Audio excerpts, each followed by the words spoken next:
Hello and welcome to the Desktop Deployment podcast. I'm Dave. I'm here with Jack, and this week we're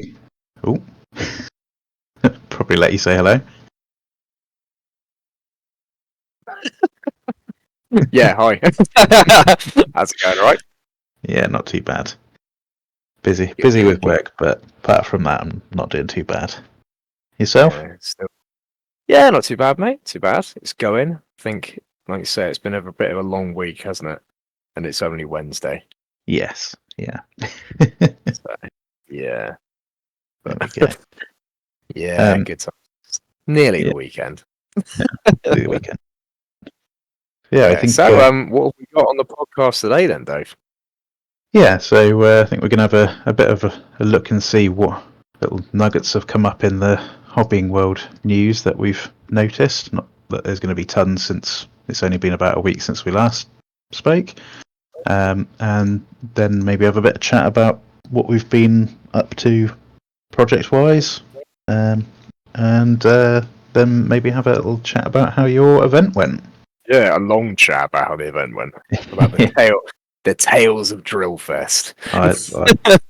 I am looking forward to it. Saving the best till last. That's it. Exactly. So I suppose so the first thing really to look at is so we've got the next we've had the next reveal for the old world, haven't we? So it's the final part of what I would say are probably the main core of the rules, which is the magic phase. So what did you think about the magic phase stuff? Yeah, it was not everything we wished for. Yeah.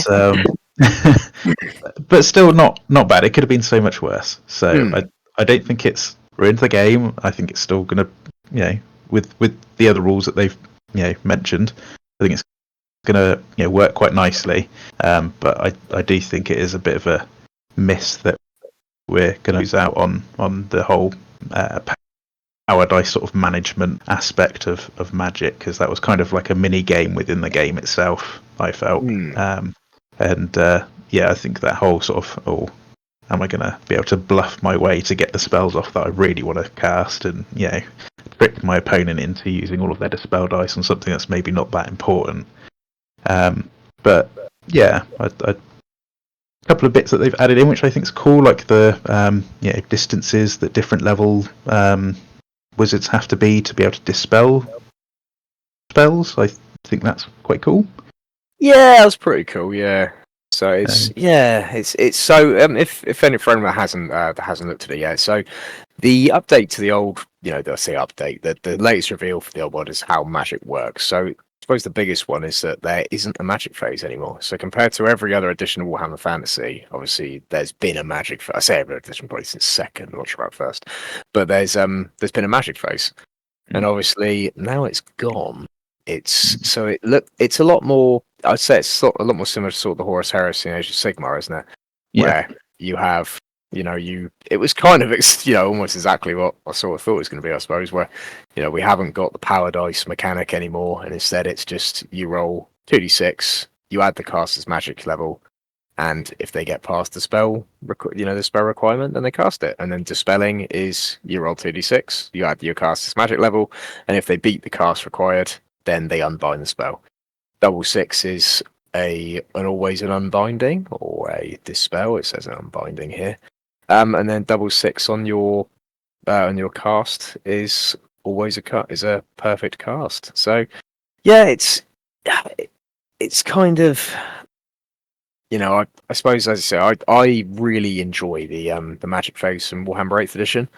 I think that's one of the best bits of, and I know a lot of people really hate the magic phase from Warhammer 8th edition. It's probably why you get the big split between 8th and 6th.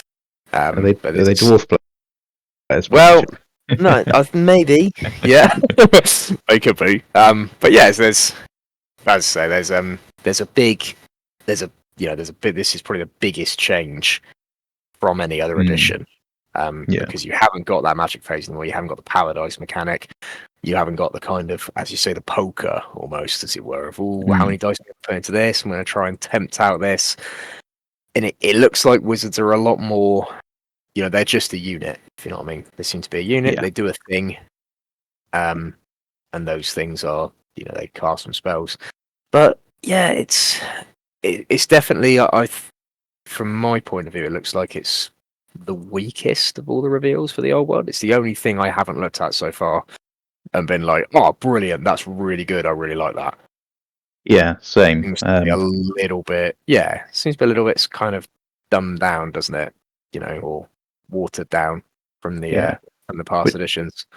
Which is funny because they've kind of gone in heavier on for example, the movement phase with adding in marching columns and stuff. And it's sort of a bit weird that they've sort of almost taken a step back on magic. And I get, obviously, I don't mind so much that it's not one phase and it's split across different phases. You have different types of spells to cast, but I think they could have still had the power dice, in that first, was it strategy phase that they call it, you generate your power dice and then you've got that to use for the turn, and it's or do you save them up to use in the combat phase at the end, or it's sort of that ebb and flow of trying to manage that resource. But at the same time, looking at it, I think it's looks like it'll work nicely.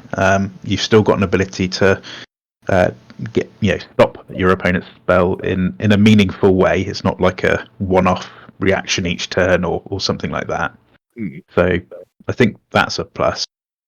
And it's probably the least excited reveal that they've done for the rules that I've seen so far, and it's still pretty good. So I think that's a good sign overall for the game. Yeah. Well, I'll tell you what is really interesting about the Magic Face reveal. Actually, I think probably something that is probably actually more interesting than the Magic Face itself, is it shows, down here it's showing a full, well, I say almost full,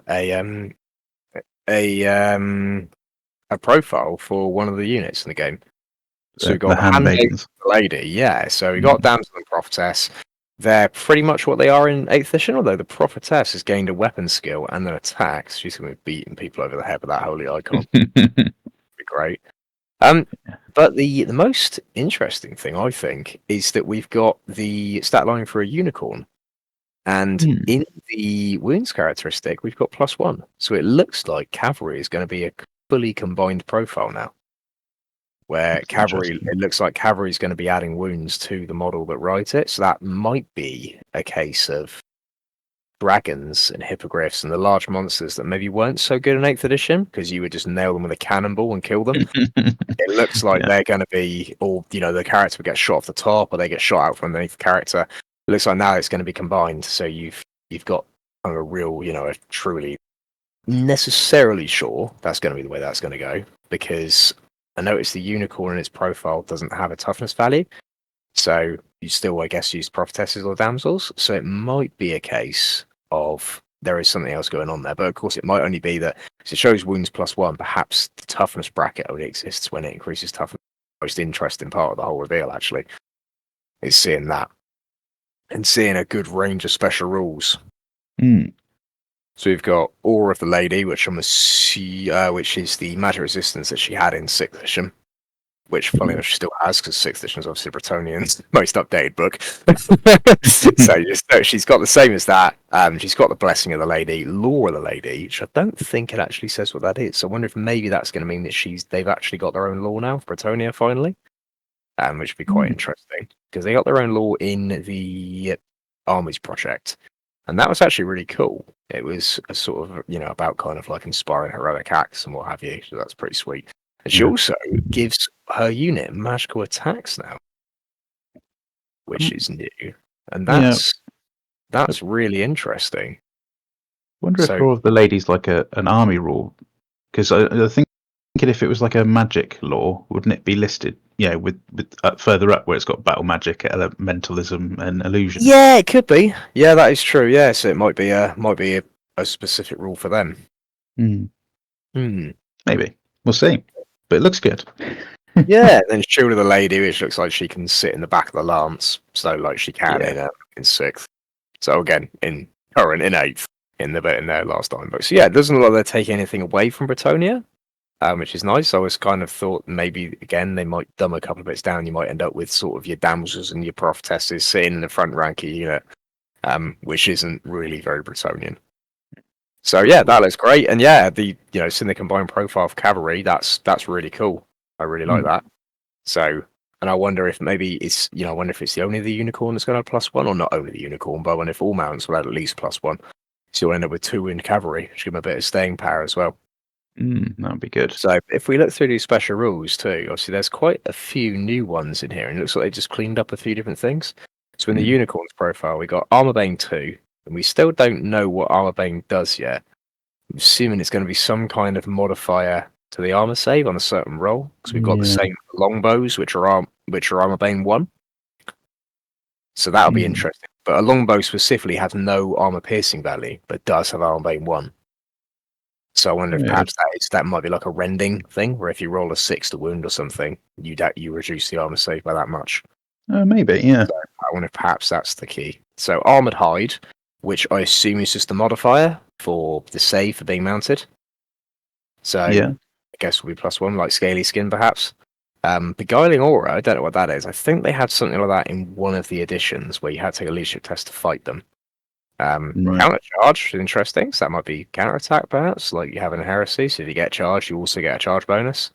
Magical attacks, stomp attacks 1, so that's quite interesting. So it looks like now it's not going to be stomp and thunder stomp. It'll just be you get this many stomp attacks, which gives you a bit more granularity. So it'd be interesting for the medium-sized monsters, stuff like trolls, and maybe they'll have stomps 2 instead of just 1, because it always seemed a bit odd that troll was popping out 1 attack, and then you could have something a little bit larger than it that was popping out 6. And you thought, well, there's and Swift Stride as well. So yeah, like looking through those, as I say, that's almost for me been more interesting than the Magic phase reveal, because it just seems to show how the game's going to play, and it looks like it is going to be very similar to 8th, but you've got that little bit more granularity to everything, which I really like.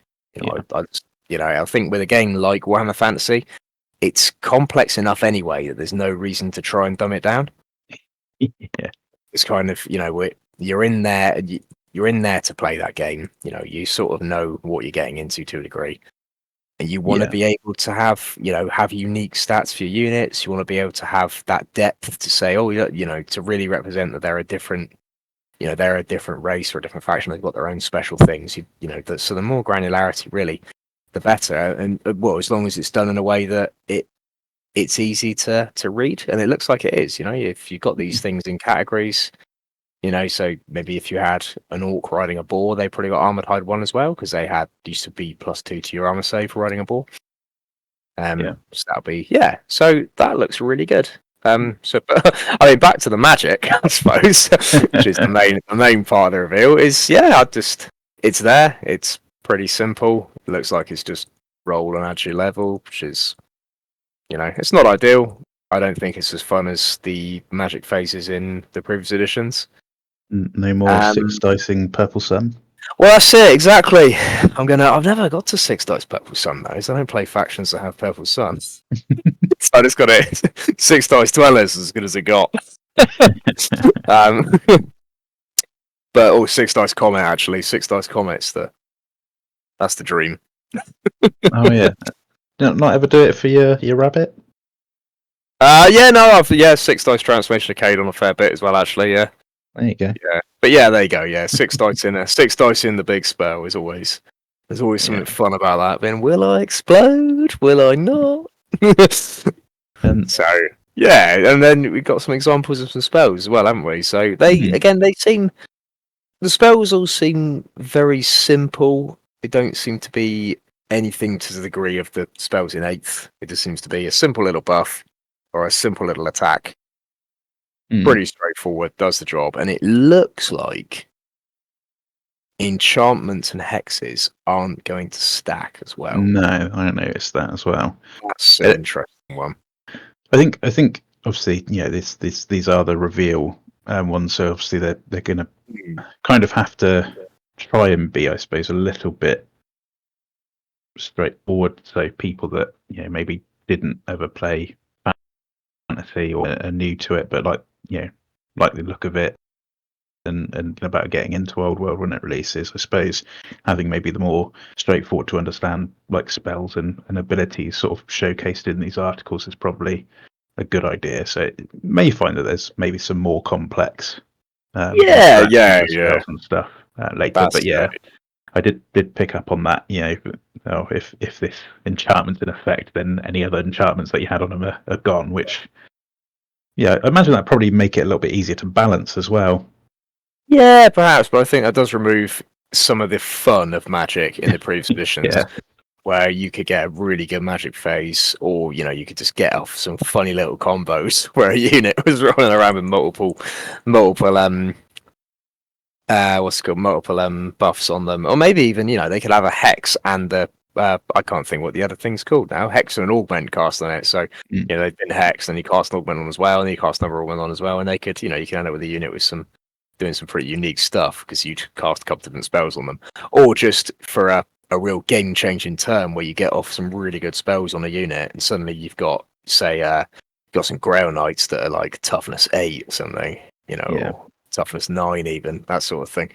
So or hitting really strong if you get Wisdom's Wild Form off, Flesh to Stone off, and then maybe if you've got a Heaven's Wizard as well, you could get what's it called? Curse the Midnight Wind on the enemy, and then what's the reroll one spell called? Not just gonna matter now, it's just gonna be gone soon. But I can't think what it's called. Completely forgotten the name of that spell now. But it's reroll ones to hit and wound. Yeah. But yeah, anyway, you can. So yeah, it looks like that's gonna be going. That's going to be gone by the looks of things. So it looks like Magic's a bit more straightforward. But what it might mean, on the plus side, is it might mean that wizards aren't necessarily vital to your army, so you don't have to turn up with a wizard.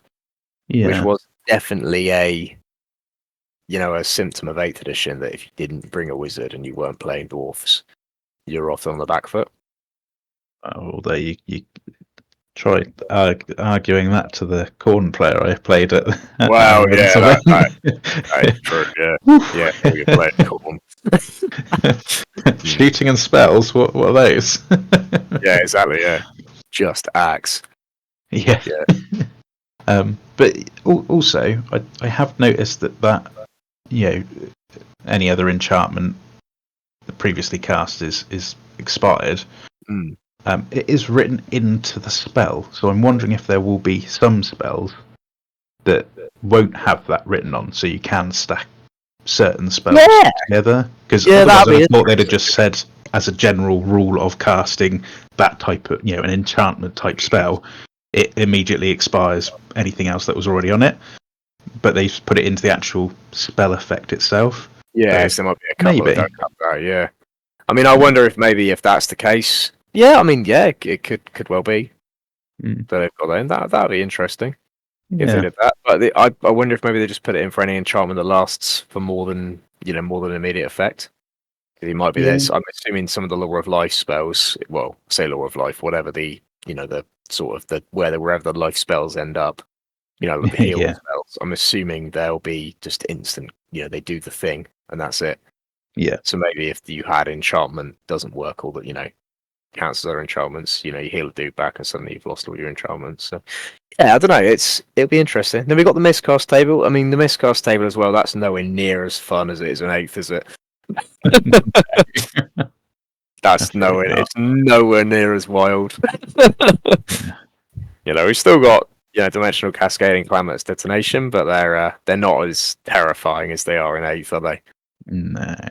There's no chance your wizard just instantly dying. No, I don't think so. Unless they have a double out. Unless instant death's in, then it might still be there. But it looks like that's gone. So it looks like it's a bit less terrifying to miscast. Still dangerous. I mean, a large blast, strength 10, AP -4. That's still going to kill a lot of dudes, isn't it? Yeah. But it's not. It's not quite as scary, is it? The 10 to 12 is interesting, where you actually cast the spell. But you just can't do anything else. Yeah, but that's a bit of a change. It's to actually not have a bad roll on the miscast table, or not, because in 8th all the rolls are pretty bad, aren't they? It's kind of like, oh, I That's the just point, though. exploded. It's like I exploded a little bit to, oh, I completely exploded and I also blew up everyone else. So yeah, it looks like that's been a bit more contained. So overall, it looks like Magic's just been watered down a lot and It's not the main No, it's not. face of the game. It's not. It's not a big thing like it is in 8th edition, is it? Mm. Or probably any of the other editions. By the looks of it, it looks like it's just there, but it's not.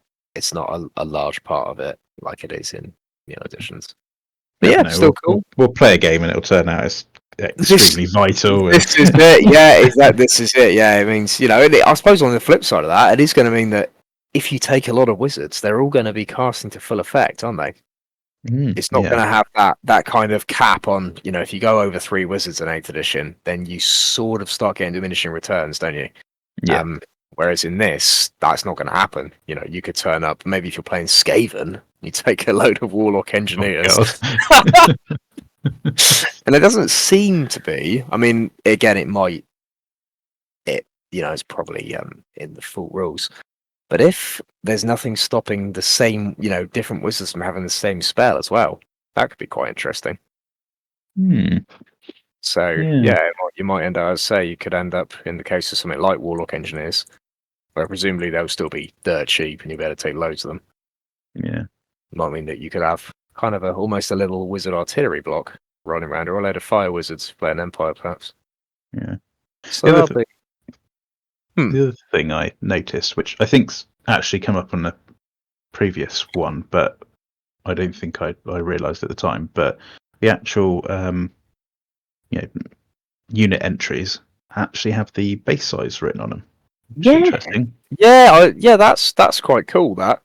I wonder if no, it wasn't actually either. That's quite I'm assuming that's for people that have got older armies that want to update to new base size. But I mean, it's just I kind of expect them to release it, and as a part of that initial book that gave you all the rules for all of the fantasy battle armies, it'd be like a table in there saying, right, this is what it used to be, this is what it is now for each of the units.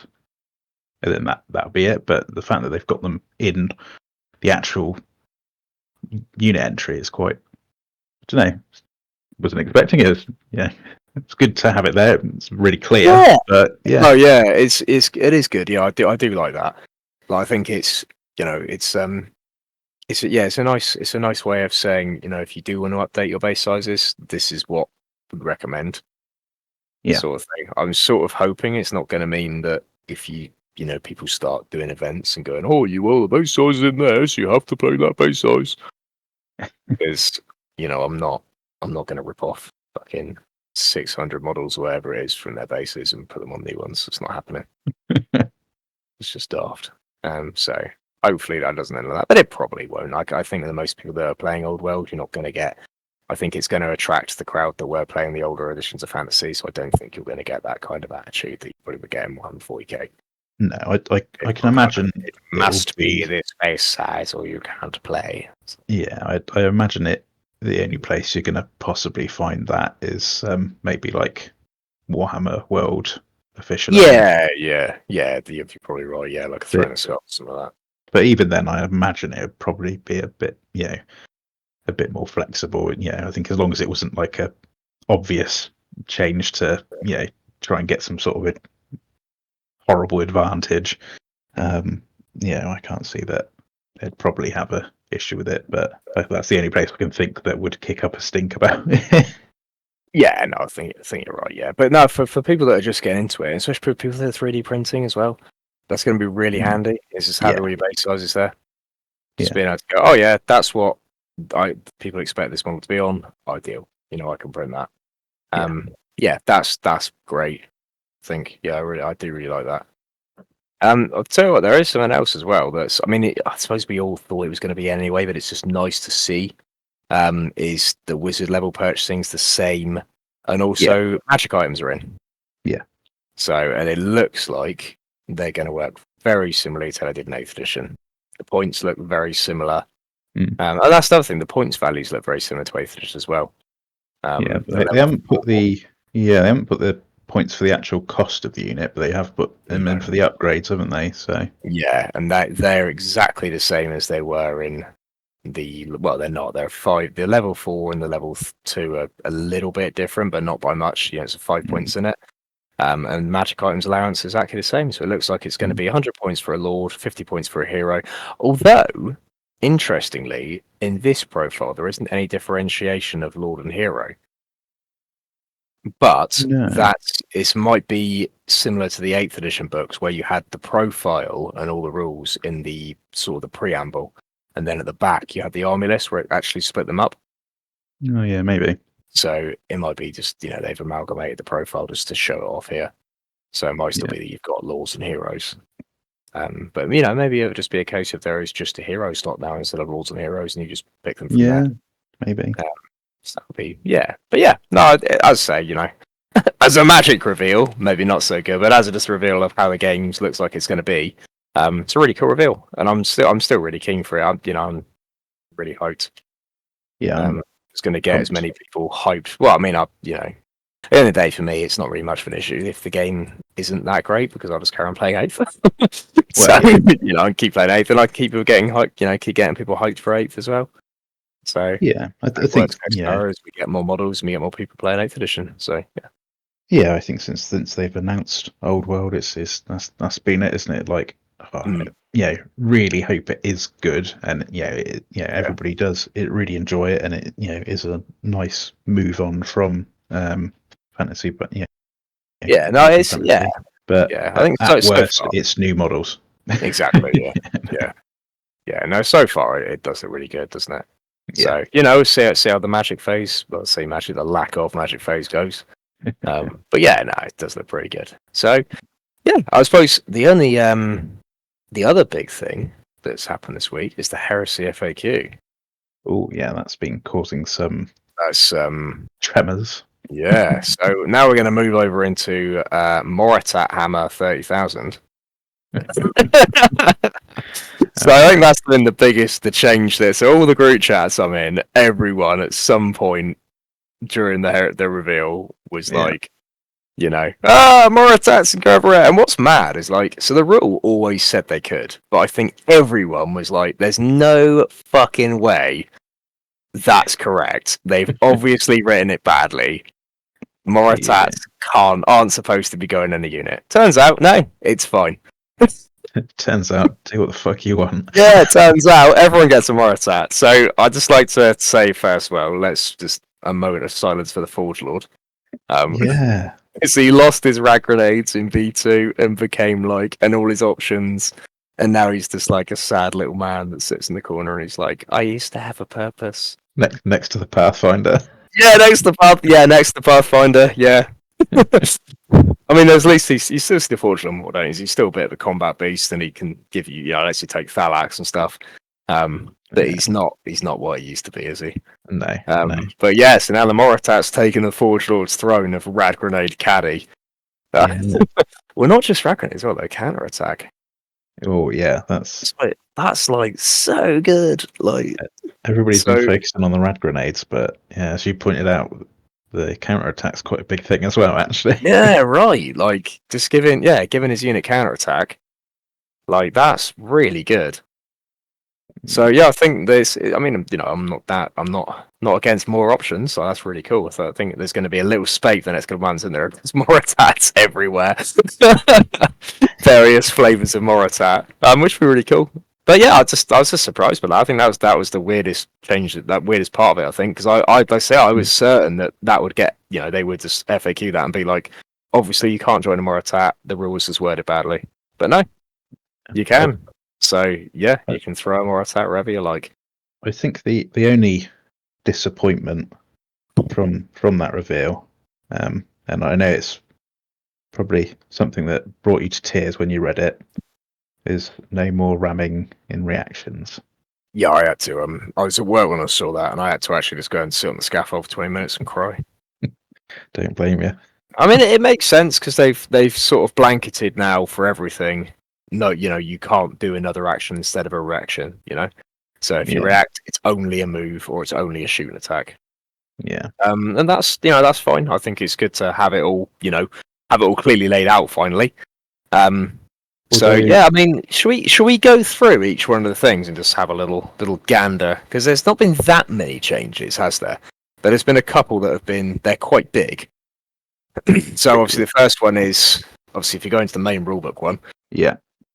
The first one is the reaction thing. So reactions when making shoot attack, when making a reaction that allows you to make a shooting attack. That unit cannot use any special rules or abilities which can be used instead of making a shooting attack, such as Battlesmith. So no psychic weapons, no cyber theurgy. Well, sorry, not psychic weapons, no psychic powers. You can still use the psychic weapons, which is fucking stupid. So you can still do your bloody telepathy thing, which is like, I mean, and that's the most egregious, probably the most egregious thing in the game at the minute, isn't it? Really? Yeah. Like, definitely. and that's keeping that's a bit weird, but. Oh well, that's. I wonder if that was intended or not. I'm not sure, but it's just clears it up. You can't do other stuff, so you can't do a cyber theurgy power. You can't do Battlesmith. Thousand Suns can't cast their powers anymore. You can't do Biomancy, that sort of thing. Yeah. So it's like I say, I think it's nice to clear it all up. But I probably would have put in that you can't use psychic weapons as well. Just so you can't do stuff like that silly telepathy power. But that's still there. And then obviously reactions in the assault phase. That's quite a big change. Is you get to choose to make your Overwatch or hold the line after the enemies roll their charge move. So that's an interesting one because you can go, well, I'll see if they get their charge because. Often you would try and tempt people out, wouldn't you? You'd be like, right, I'm going to charge you with this unit that are 5 inches away. And they'd be like, whoa, well, that unit over there looks like it's going to charge me too. And you're like, well, what are you going to do first? So now you just wait. So if they fail, you don't shoot them. So,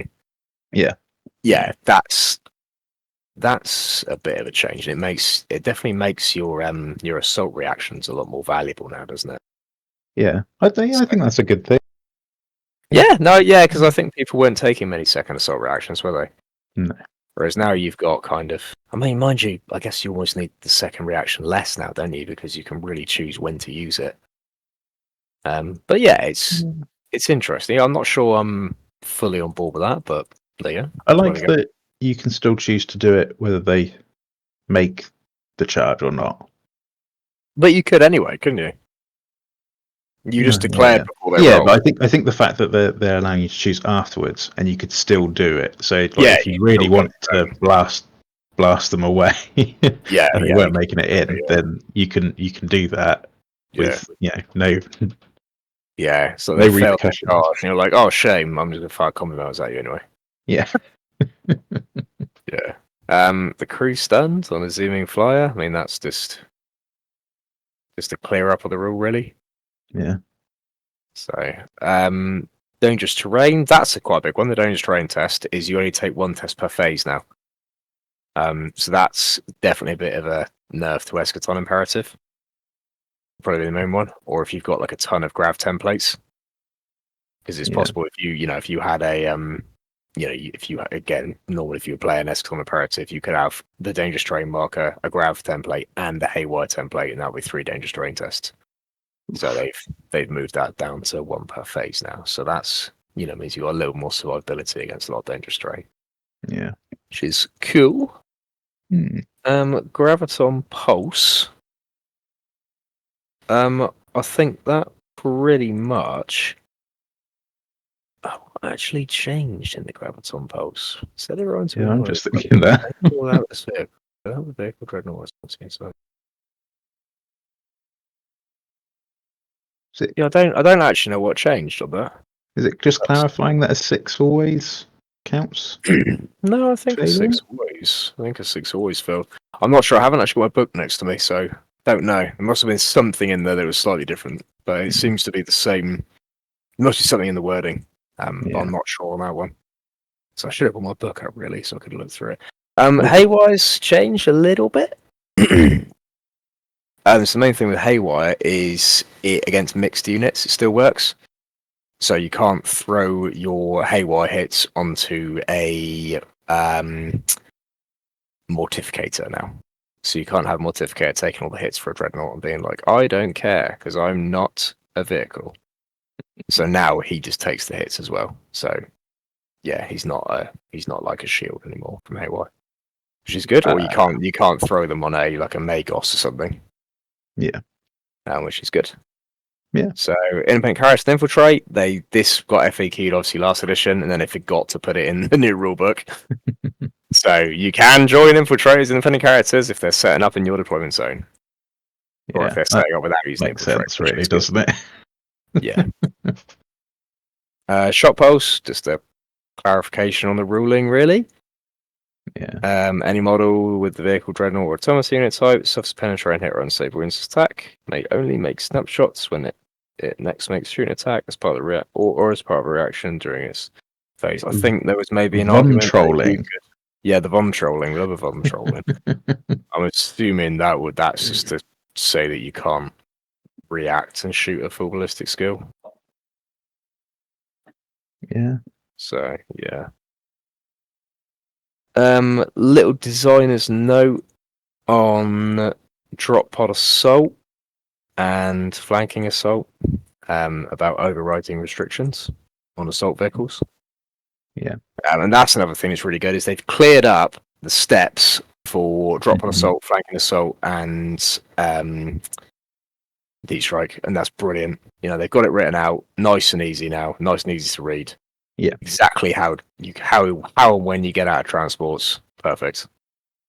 Lovely job. Then we've got the biggest page of pink, which is can a vehicle attempt to ram during an making a reaction or advanced reaction? No. Cool. So no more ramming for me, and I'm very sad about that. If not, why not? Well, yeah, I mean, it does kind of make the advanced reaction with vehicles a bit useless, I think. But there are, I guess, still times when you'd want to use it. You just want to drive it out of unit. But yeah, it makes a bit less sense. It's to allow you the opportunity to set up a ram for your next movement phase. That's it, exactly. To get ready to ram for the next movement phase. But no, that's cool. I like that it's been made clear and it's a normal reaction or an advanced reaction. So that's good. So just to cover, say if you were making the White Scars reaction, you go, whoa, it's an advanced reaction. Is it different? No, it's not. You just can't. So cool. Just can't. Just can't. Yeah. Yeah, what's this one? If reaction or advanced reaction could be made in response to an enemy unit being moved or ending a move within a specific distance of a friendly unit, can that reaction or advanced reaction be made when a unit is deployed or otherwise placed? I thought that was pretty obvious anyway and pretty well spelled out, but it's good they've just clarified that. No, you can't. Yeah. So none of the you can do your drop pod assaults in front of the Imperial fists and not have to worry. Yeah, and not get charged. Excellent. Great success. Good. And then if at the end of initiative step and the models are engaged, are remaining initiatives resolved? Yes. I think that's good to put that in. So I've seen a lot of people have argued that they don't, and the combat just ends immediately. But you still obviously resolve the entire combat, resolve all the initiative steps, and then you get to that weird state where people might not be touching each other. I was hoping they would FAQ the whole combat phase, to be honest, just to be a bit better with wound allocation, so you can't allocate yourself out of combat. So you can't just allocate all the dudes who are in engagement range, and then you do the initiative steps, no one's touching, and you end the combat. You can still, I know most people don't play it like that, and everyone just sort of fudges the combat phase normally, don't they, to make it work? Yeah. But yeah, it's a bit of showing that. Yeah. That's quite cool. And the next one, is there a limit on the number of optional attachments I can include? No. So I can finally live my dreams of doing a Imperium Secundus style army. Yeah. Well, I mean, again, I've seen a lot of arguments back and forth on this, getting a couple of different group chats and that. People saying that you can't, an allied attachment isn't an optional attachment or something like it's. So saying you can suddenly take one allied detachment, and it's like, I don't know. Yeah, but the designer's note underneath kind of says that you might have complex series levels of allegiance. Yeah. So, I think, I mean, I would say it's multiple allied detachments, which is pretty cool. I mean, I'm all on for that. I think that's cool. I like being able to put more different models on the board. It's really good. Yeah. I think that's really cool. Same. So yeah, get the Imperium Secundus on the go. Yeah, give me some war crimes in the form of Dark Angels. That's it. Well, you could have a Moritat now. Moritat could join the unit. I know, actually, no, because he can't be composed for HQ, can he? So no allied Moritats. No. Have my own Moritat, though. Yeah, you can have your own Moritat, Blackjack and Hookers. Yeah. And if I've got Blood Angels with me, I can put my Moritat with the Blood Angels. There you go. Because they're friendly friends, aren't they? Yeah. Yeah. Then if a weapon, so just clearing up how barrage works. So can you fire barrage if you've got line of sight? Yes, which is good. Yeah. I'm pretty sure that was. I don't know who Have a would question? argue that. I don't know. Yeah, I don't know who would argue that wasn't the thing, but there you go. That'd be a really weird rule, wouldn't it? Yeah, the next one just is barrage result against side armor if you fire directly. Obviously not. No. Really odd set of questions. Yeah, I can see him, so therefore I cannot shoot him. Yeah. Yeah. Okay. Well, at least it's clarified, I suppose. Nothing wrong with that. Yeah. This is quite a good one actually, the flyer one, and that's something that I never actually thought would come up, but I guess you maybe will play someone at some point. They'll be like, well, your flyer actually crashes because it hasn't moved over its minimum move characteristic. So that's just clearing that up, that if it deep strikes, it obviously counts having moved its minimum distance, which is good, because obviously you need to move your move characteristic or you crash. Yeah. It's another one that you assume, I suppose. Yeah, I guess so, yeah. Can you reroll up? Can you use Sunder to reroll the Rending roll? No. So that's quite good to have that, because I think that wasn't necessarily clear, that one. So that's good to know. And I thought it was the other way, to be honest, that you could reroll the D3 from Rending. But yeah. I always assumed it was just on the initial. Yeah, I've seen it played both ways. You know, I've seen people play it that you can reroll from Sunder and thingy. So yeah, which is interesting. If a model with Primarch or Demon Primarch special rules, basically you can't allocate wounds out of the challenge. So yeah, unless you're Angron. Unless got to take his model for challenge. Well, he gets around it just by going, I'm just going to challenge more people then. Yeah. This one's a good one. Do effects that treat you as being further away, affect template ranges? No. And like again, I've seen loads of people claim it does, you know. Like it doesn't, because the rule is you just put the template down, whatever it hits, it hits. Yeah. But I've seen plenty of people claim that Alpha Legion or Distort Field or Shroud Bombs counts you as being further away from the template, which fucking doesn't. Yeah, no, I can see it affecting like the maximum range that you could fire the template at. Yeah, but you just put the template down. That's how the template rules work. Just as you put down the template, touching your model, and anything underneath it is hit. Yeah, no, I meant like, because torrent is just within the within 6 inches. Oh yes, yes, what you mean. Yeah. That's fair enough. Yeah. I could see people saying it affects torrent.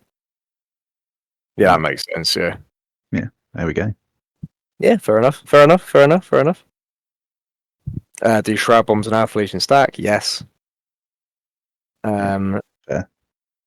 Yeah, that's quite interesting. This cycle with Pyromancy, that he can pop off a blast marker and burn people on the challenge. Hilarious.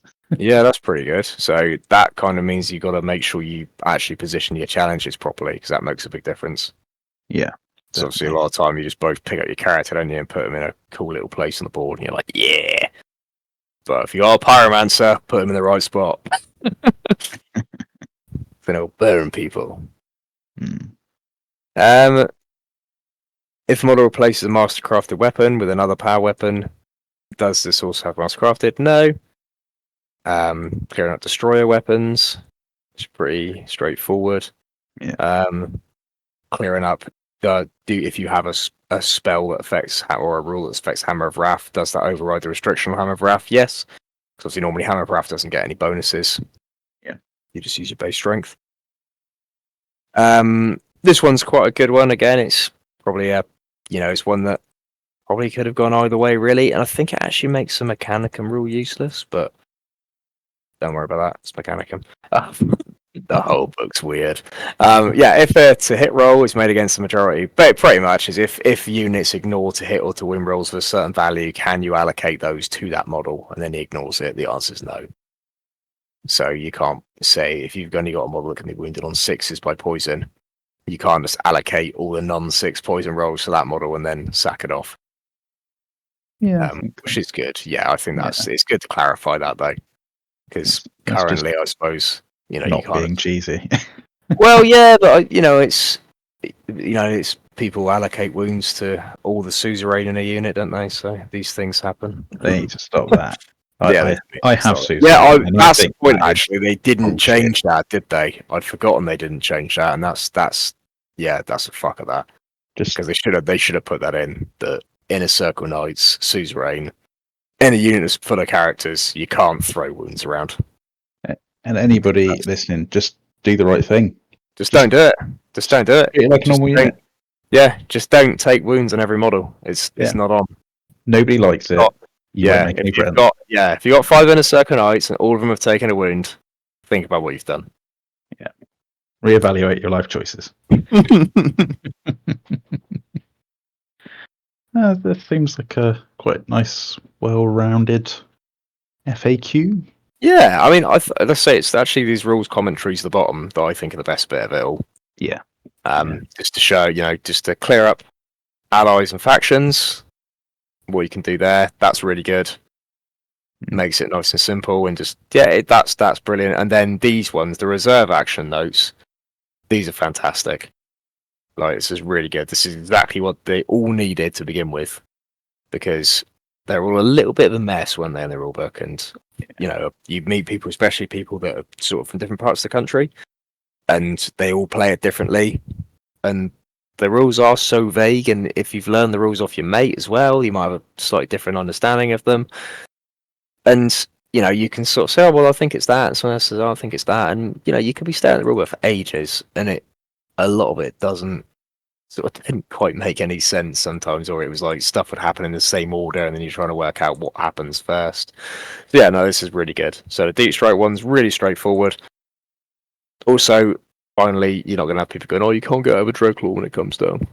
It's like, well, so you go. You could anyway. But, right again, mate. Yeah, but no, it's because the rule was written so like vaguely.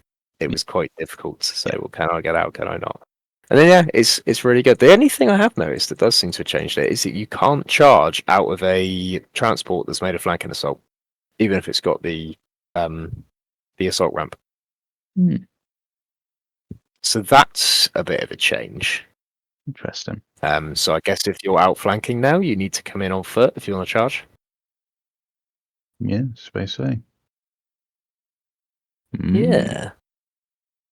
So that's an interesting one. Yeah, and then it differentiates that you can't shoot the dudes that come out of a transport.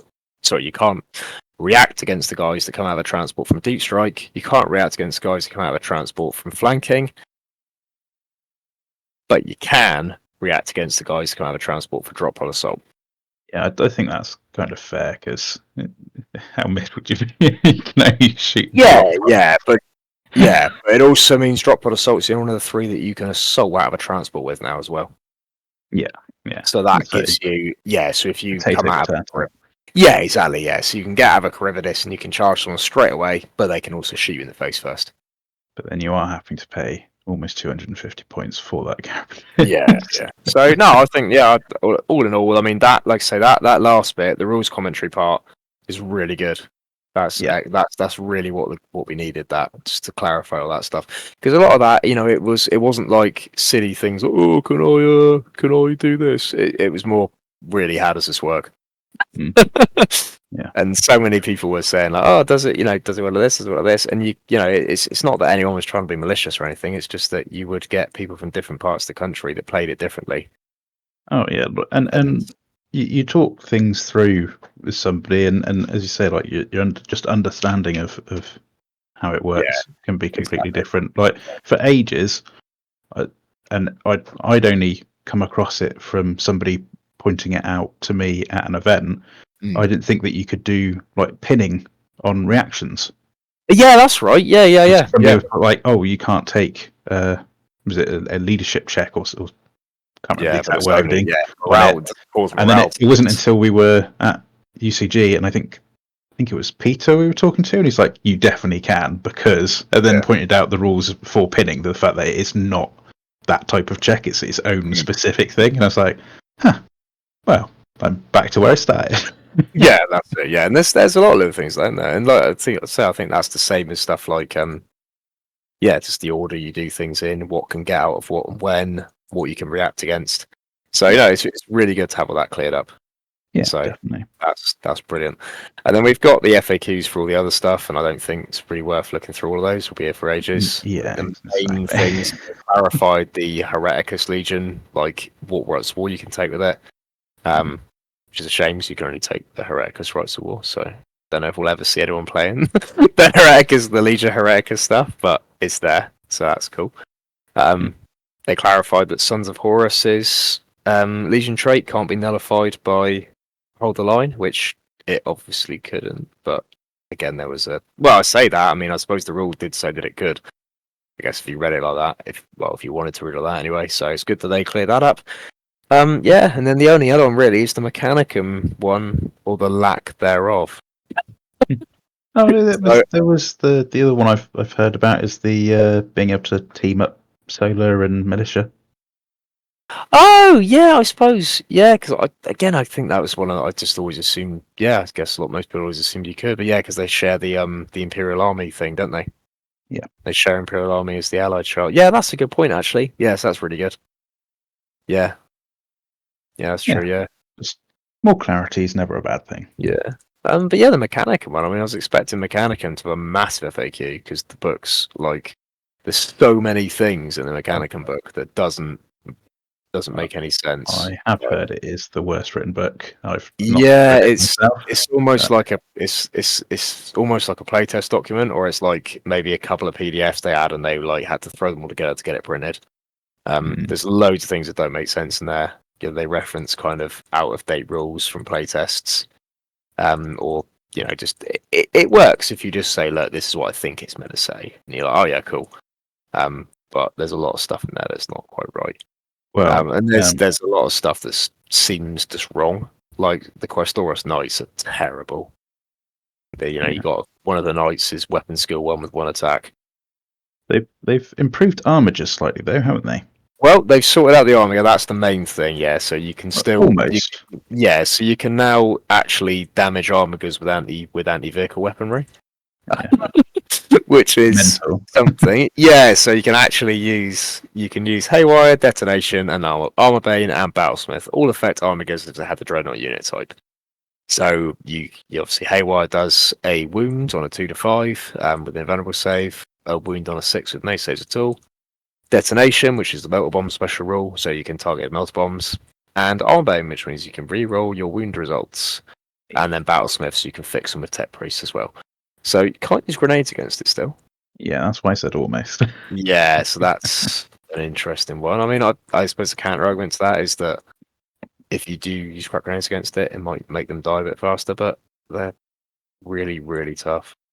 So I don't know. Maybe that shit, but maybe that's a considered decision. They thought grenades make them too. If you could use crack grenades against them, makes them too weak, perhaps. Perhaps that's the argument. So it's something, but obviously a melter bomb something does 1 wound to them, so you still need 6 melter bombs to kill that armiger. Yeah, but you only need 2 to kill a Questoris Knight. Yeah. So that's interesting. But and then the other thing was, can the Paragon subtype make reactions? And no, obviously not. But apparently someone thought it could. So that's been put in the FAQ as well that you can't make. But it's Yeah, it's a shame. I think they didn't address a lot of the stuff in the Mechanicum book, like stuff like the Questoris Knights not having brutal in their weapons. Yeah.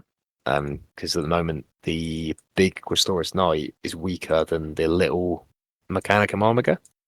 Yeah. That's really weird. So yeah, there's quite a few things that I thought was going to get addressed and didn't. Stuff like Ursrax only being able to take one in 3 fists. That's really weird. So 2 of the 3 Ursrax have to have lightning claws, even though the kit comes with a fist for everybody. And also the picture of the unit underneath the profile, they've all got fists. But yeah, they can't. So yeah, there's a lot of little things. I mean, there's tons of stuff in the Mechanicum book that's kind of you sort of go. There we go. So obviously, because of how widespread the listen to this podcast is, obviously James Workshop will be listening. Sort out the Liber Mechanicum book. Yeah, there we go. Yeah, We've but yeah. But no, it's cool. It's cool they sorted out the Armigers though. You know, I say sort them out. You know, you can actually use anti-vehicle weaponry against them. So I mean, melt bombing them is definitely the main thing. So it's really weird you can melt bomb them. So yeah, I think it's good that you can, but again, I think it only doing 1 wound is ridiculous. Yeah, it is. Yeah, I mean, I to be honest, I think they should just lose Eternal Warrior. I don't think they need to have it at all. No. For the size they are, I mean, if you can kill a Spartan with 1 metal bomb, you should be able to kill an Armiger, really. Yeah. So yeah, or at least lose the D3 wounds like it does to Dreadnoughts and Automata. Yeah, I think that would be better. If it was essentially, a Dreadnought. Yeah, fine. Yeah, that's it. Yeah, even if you just change its unit type to Dreadnought, that would probably be fine, wouldn't it? Yeah. But there you go. There we go. Yeah. Anyway, but that's that, and then there's some other cool little changes here and there. But those are the main ones, aren't they? The main things. Oh, you can't take swords on dogs anymore in Sister Silence. Poor good boys. I know. Taken away. No power swords for the dogs anymore. Yeah. Yeah, I actually I played someone. I think I said the night I played someone at Aaron's event. She had dogs on her sword. Dogs on her swords. Swords on her dogs. And she had them all fully converted. You know, they were all holding swords in their mouths and that. So it's like, okay, cool. But yeah, gone. No more. Go on. Sorry. I was going to say, I think I actually got a picture off of your Instagram that I put on the YouTube version of the podcast. A sword dog. Yeah. So, yeah. Rest in peace, sword dogs. Rip. Forever remembered. Pour one out for the sword dogs. Yeah. There is actually something else I forgot as well that's in this release. It's been released in this update. It's been really good. Is all the super heavies that come down in cost? All the legacy ones. Well, the legacy ones, yeah. I say all, not all of them, but most of them have come down in cost. Which is really good. And some of them drop like 100 points.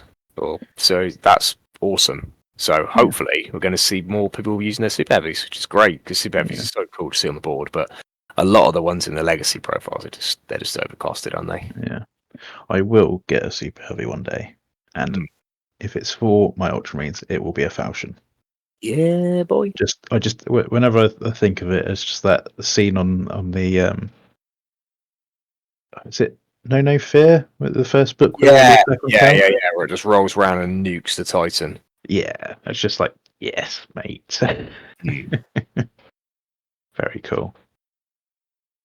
So yeah, that's awesome. That covers off the FAQ bit anyway. I'm sure there was something else I was gonna. It's all right. I've forgotten it. Remember right at the end, and we'll come back to it. I will, yeah. And I'll be like, attack bikes! It's attack bikes! Attack bikes!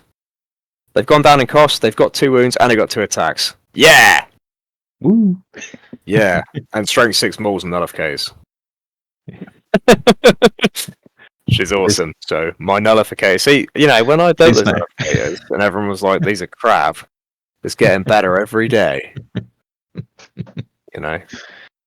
Turns out that you've got an insider influence onto the rules team. Nullificators are the questing knights of Horus Heresy B2. It started off terrible, and they're going to get better and better. I said, I actually don't think Nullificators are terrible. I think they're pretty good. I think they're a pretty good unit. I don't think I've ever used them and thought these are awful. Yeah.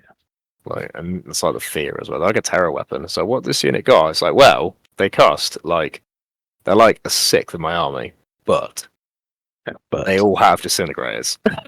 yeah, They're like, this weapon causes instant death. I think it was remember when James did the Orton's Hate Bomb, which was Zoe Mortalis. Yeah.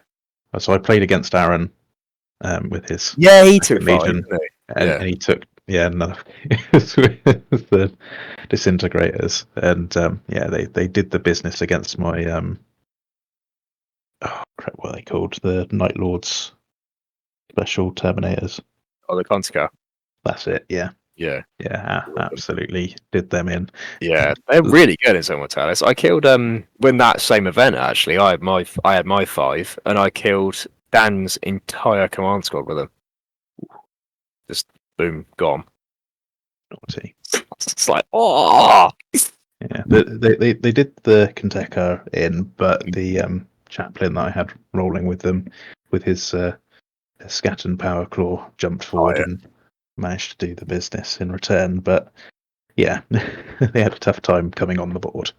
good lad. Was that a Mastercrafted Eskimon Power Claw? Because that's now not anymore. gone, thanks to the FAQ. Right. No more Mastercrafted weapons on the chaplain. Not that it really mattered because the first turn you were re-rolling anyway because the chaplain. Yeah, that's very true. Yeah. Just the second round of combat more. He's like, oh, look how shiny the weapon is. Well, it's not shiny anymore. No.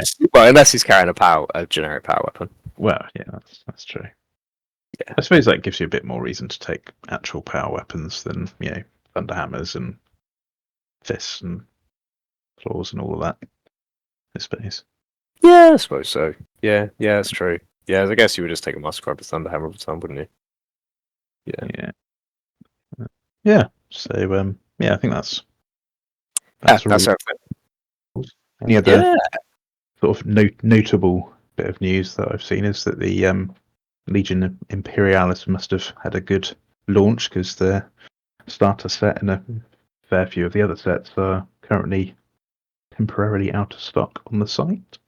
Oh, that's interesting. So obviously, a lot of people either they didn't have much on, or they've sold a lot. I think they've sold a fair bit. I saw a post one of the Bristol Warhammer stores, and they put up on their Facebook saying like it's sold out online, and we've only I know they had some. I don't know how many, but I know they had some pre-orders coming into the store there as well. But they turned around and said we've only got 2 boxes left, and there's none left on the website. So if you want them, come into the store quick. So yeah, and it's not just the starter set. It looks like both the Astartes and the Auxilia infantry sets are out of stock. Got one of the Titans, the little mini Arvis lighters. Oh, that's cool. Some bomber squadrons. Yeah. Yeah, no, I'm looking forward to seeing some stuff painted up actually. Yeah, it'd be really awesome to just to see. Yeah, because I don't know, I wouldn't mind. I wouldn't mind trying to play it. I'll probably just end up printing stuff for it, really. But I'll do that. I'll do that when someone else. I know people actually have finished armies. I think a lot of people are going to buy stuff. Because I know a lot of people who have bought things, but I don't know if it's ever going to see a table. It kind of makes me feel, gives me that vibe of that kind of game. I everyone bought a lot and then it never appeared really. Yeah, I think I'll definitely get it when it comes back into stock, depending on how many pennies I have left after Christmas. Yeah, that'd be good. Yeah, well, I'll play it with you. So you get two factions to start set, don't you? Get Soda and Marines. Essentially, Soda and Marines, and you get 2 Warhounds. So we can try it out. When you've got it painted up, we'll definitely play some because it looks really cool, doesn't it? Like I like how it all looks set up. Because you get that like big epic scale battle sort of thing going on. Yeah, exactly. So I've got to pay Ollie for the vampires first, but yeah. Oh yeah, the sweet vampire counts. Sweet vampire counts. Yeah, we're not going to play it next year then, are we? We're just going to be playing fantasy. There'll be time. Come on. There's no time. Don't crush my dreams. Time for fantasy, Dave. Yeah, I'll join the many other gaming systems that I've got models for. Yeah, exactly. Yeah, it can go in the cabinet of hope. Oh yeah, because I've got 2 or 3 fully painted Malifaux gangs, and I think I've used them once. It's annoying as well because it's an alright game system. Well, from what I paid anyway. But yeah, I got them. I got a full Viking Saga army. Yeah, they look really cool, actually. Painted that. That's that there. But my Lord of the Rings Rohan army. I think I think it must have been the last Easter ban. You guys came up and we had that big battle on the Sunday. Oh yeah, so it's been a while. So they don't see. They do get a bit of time in the sun, but not that often. The troubles of a wargamer. Yeah, that's the problem. Talking of models, what have you been working on over the last week? Well, I suppose you've been away for the weekend, but apart from that, so I mean, I guess the main thing I did is I finished the drills. I finished everything for Drill Fest. Because I still had three of the drills. Just put another coat of varnish on. Just didn't cover it in weather and powder. Yeah, and then I just varnished. I had to varnish some glasses on my command squad. oh yeah, Yeah, got to be shiny. Got to make sure Ivan's glasses were shiny. Yeah, and that was it really. I mean, I've printed a load of stuff still, obviously as normal. I'm printing more Empire for Connor, so that's nearly finished now. So I've probably printed Connor like, I mean, I don't know how many Empire models, loads. How many steam tanks? I've not done any steam tanks yet. Actually, I've got some handgunners printing right now, and then when the handguns are done, then it's going to be a steam tank. Just the one? Just the one so far. Okay, that's not too bad, I suppose. No, but yeah, once so a steam tank will be done by this weekend. But yeah, I've not printed anything else, or printed or painted anything else, obviously since then. So I've been pretty busy, really. Yeah, I had a pretty busy week, so I just had a little bit of time to do those. Like I said, I put another coat of varnish on the drills, got the guys finished off. Yeah, and that was it, really. So not much. How about you? Not a lot. I got my German hair still on my desk from when we were last chatting. There, all the skin's done on them, so just need to do the uniforms and the bases, and that'll be them. And obviously paint up the actual bike parts as well. So yeah, I got them, and then I've also got on my desk my Ultramarines Nemesis Destroyer Squad. Oh, these ones are coming to Orphan's Hope. They sure are. So yeah, they're not too far off being done. I was having another play around with my list for that event, and oh my goodness, I think I'm on list number 12 now.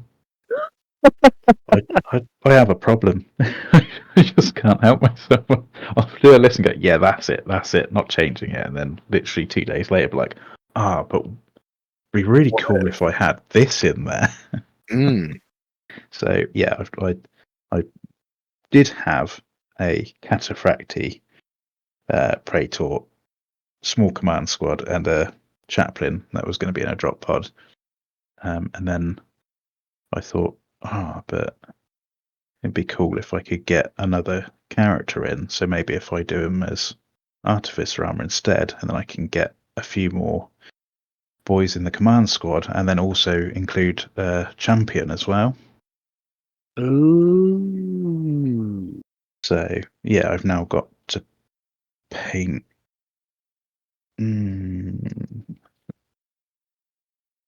Well, I've got two more command guys that are almost finished. I need to paint up another 2, and then I've got a champion and a chaplain that I need to paint up. Oh, and because I've changed to not using the Cataphracti army, I've also now got to paint up a Praetor, which I'm going to use the model that I got from what's it called? They did a limited run of them. I don't know. They're a commission painting chap I know. in I think Swansea or Cardiff. I've absolutely no idea. It's gonna bug me. I don't know. I've literally got no idea. Commission painters. What? And you got a limited run model off them, did you? Yeah, he did a Ultramarines sort of. Oh, captain. Legend. That's it. Yeah. Yeah. That's a nice So one, isn't it? yeah, so I managed to get that, and it's undercoated, but that's as far as I got with it. So I'm thinking I'll actually do it up for this event. You've got a And then- power armor price already, there, haven't you? Yeah, but I want to do What about second power this armor one. price? Yeah. Exactly. And this one, yeah, it looks a bit more fancier. So I'm gonna pay the points to give him the mantle of Ultramar as well, which I think fits. Nice. So yeah, he'll have battle hardened and he'll be immune to blind. Yeah, boy. Ah, sweet. That'd be cool. Yeah. Nice. Oh, That's sweet. I'm looking forward to seeing that army. That's gonna be awesome. Yeah, I have to start getting the actual drop pods after Christmas. So yeah, Legion Realis will probably wait a little while because I've got vampires and drop pods to buy. Vampires, drop pods, and then you just been playing fantasy constantly for a year. Yeah, but I've got Beastmen for that. So yeah, exactly. Yeah, and yeah, I'll probably ask you to print me some more, but you know, the printer will be ready.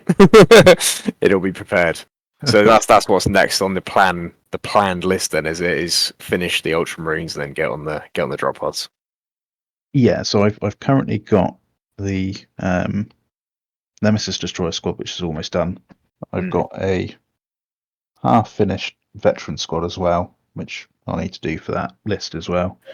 And then after that, it will be painting up the 2 Castoferum Dreadnoughts, because I thought 2 would be better than 1. Yep.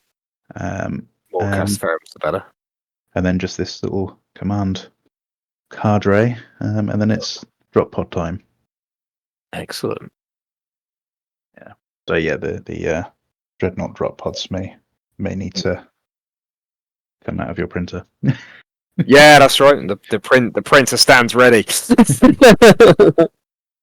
Death Face serve. Yeah. Yeah. So yeah, that's kind of been my thing. I did have the weekend free, but yeah, we ended up just doing loads of bits around the house and putting up the Christmas decorations. And by the time I sort of sat down, I was like, actually, I'm just going to play some video games and zone out a bit. Yeah, fair enough. And then the Sunday we some family stuff as well. So yeah, it's busy, quiet weekend, if that makes sense. Yeah, that's right. There's still time. Over Christmas, like you say, get it on, get drop pod building on. Yeah. Bliss has got a couple of work parties coming up, so she'll probably want picking up from Bristol from those. So a few that I can hate to just painting, get them done. Yeah, sweet. So cool. Yeah, on to nice. Yeah, the most exciting part of the evening. I'm just looking at how long it actually is till Hawthorne's Hope, and it's actually not that long. So I've got a lot of Imperial Army to do then. Yes, what, So, 4 months now? Yeah. Well, yeah, I guess so. Yeah. So it's a bit less than 4 months, isn't it? It's three and a bit. Yeah, 3 and a bit. Yeah, that should be right. It should be fine. What, 22nd of March? It might be. So yeah, you got about 3 months. Yeah. Oh, that's okay. Yeah. Yeah. That'll be right. So yeah, It sounds like a lot, and then you actually think about weekends and evenings and stuff, and you think, oh, okay, actually, I need to crack on.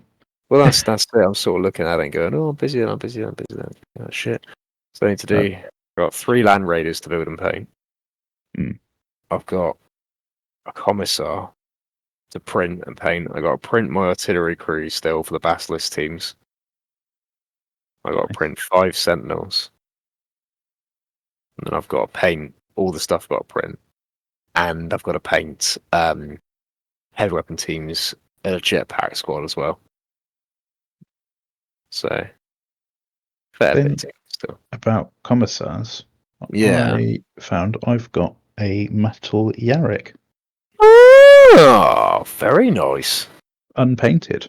Oh, did you find that bad boy too? It was just in a box of my models. I was like, oh yeah, I completely forgot I had that. And somebody gave it to me for my birthday one year. Oh, nice. Is that the original Yarrick or the old Yarrick? Or like, I suppose not. No, it'd be the current one, but just in metal. Yeah. Awesome. I don't know what the old ones look like, but yeah, I think it's the most recent metal one. Yeah. Oh, excellent. That's awesome. Yeah, That's that a was really nice model. yeah, it was just a little hit of nostalgia there as well. Like, Yeah. Well, brilliant. I'm thinking of using my Yarrick for my Discipline Master with the Power Fist. oh, that'd be cool. Because have you got the special Power Fist? Yeah, Or, and I've yeah. got that So on my Nemesis Destroyer Squad Sergeant. nice. Yeah, I'm gonna chuck it on a commissar and it's getting the challenge out people's heroes. They're like, oh, he's just a little 20-point dude. Don't worry about him. And it's like, bam. Why is your fist glowing?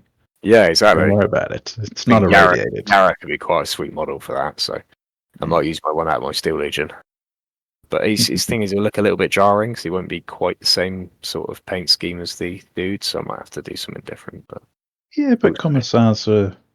it's the better base at more than armies. anything. So he's got to have different base. So Rebase him. no, because then he won't fit the Steel Legion. Oh, okay. Yeah, fair. Yeah. Printer goes burr. Yeah, it might be a case of Printer goes burr. Maybe I'll do a Yarrick inspired model instead. Something like that. That'd be cool. Sure is. Yeah, I've not printed any commissars yet actually, so I need to find some bits and get them together. But yeah. But anyway, sorry to cut you off there. We're on to the next. Next Event chat. Event chat. Yeah, boy. So yeah, you had your big weekend. I did. Up to north. Up north. Aye. Yeah. So I went up north to the Midlands. Yeah. So I went to Tooth and Claw, which is it's a Greetings to the Warp event, but it was basically everything was all done by the Merchant Princelings. So it was a narrative event. So it was in the Hesperon system, which was so it's pretty much your basic. It was, I say it's a narrative, and it was very loosely narrative. It wasn't sort of to the level of James's narrative events. There wasn't kind of the whole, you weren't sort of pulled in with a really sort of deep storyline and effects and stuff. It was just kind of, this is the story, this is where the dudes are fighting. Yeah, I think it's difficult. It's a high bar that James sets. Yeah, James sets a very high bar. Yeah, that's the thing. I think James sets this it's up in the sky somewhere. Being spoiled. Yeah, he's like, beat that, mate. And I'm not sure I really can, to be honest. So. but yeah, so it's not to the level of James's events. But yeah, no, it was good. So like I say, there's a sort of a loose narrative, which is cool. So it's 4 games over 2 days, 2 games a day. So, and then it was doubles. So 1,500 points aside. So I went with Aaron, and he took his 2nd Legion, which were obviously normally he plays. Well, I say normally. He used to play with Black Shields. Yeah, but then obviously Black Shields still don't have any rules. So he was playing with his Iron Hand since the new thing came out. But then when Dark hit, because his whole theme is that everyone's got Volkites, there's no bolters in the army. So it's all bolters and graviton guns. So he was playing with his Iron Hands, because he said, it lets me take grav guns and sort of stuff. But then the Dark Angels and Ductile rules came out, so it meant that he could take tactical squads of Volkite. So he completely sacked off taking them as Iron Hands, and he's been playing them as Dark Angels since then. So in effect, he has Volkite tactical squads. So Aaron took for his 1,500.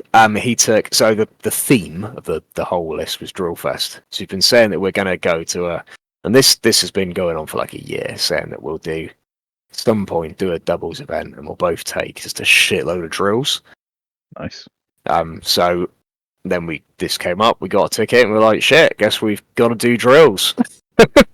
So everything that we could take in a drill was taking a drill. So Aaron was playing Underworld Assault, So we had a Delegatus. He had 2 units of breaches in drills, 2 units of Inducti in drills, and then a unit of Interemptors in drills. Beautiful. And then a Damocles Command Rhino, which would sit at the back of the board, hide, trying to die, and give him a reroll to his reserve rolls. So then I took the Imperial Army. So obviously the Imperial Army don't actually have their own list yet, so obviously using militia, but it's pretty close. So I took a militia army with the Survivors of the Dark Age provenance and the what's the other provenance called? Warrior Elite. So pretty much what I wanted to do is take an army that matched the original Road Trader Necromundans as close as possible. So the original Road Trader Imperial Army stuff. So I wanted, dudes in kind of, well, that classic style. So yeah, so I took that army. So I had so I had Survivors of the Dark Age and Warrior Elite as my provenances. Nice. So I had my commander, who was Ivan Eugen. So he was my progression character for the weekend. So we all had a character that couldn't be a Praetor. That was our progression character for the. So every time, so at the start of the day, we all rolled a dice to see what's like. You'd get like a perk sort of thing. Me and Aaron both got preferred enemy infantry on our dudes. So that was their first skill for the first game. And then at the end of every game, you would roll again to get a perk. And if you died, you would roll for an injury. And then depending on what you did during the game, you would get bonuses or negatives to your roll. Right. So you would stack up these various bonuses throughout the game, and you would get bonuses for fighting other players' progression characters, that sort of thing. So I had it's pretty cool. So I had my Force Commander. So you had Power Sword, Carapace Armor, Cyber Familiar, Melter Bombs, and the March Lord Warlord trait, which gave him Battle Hardened 1.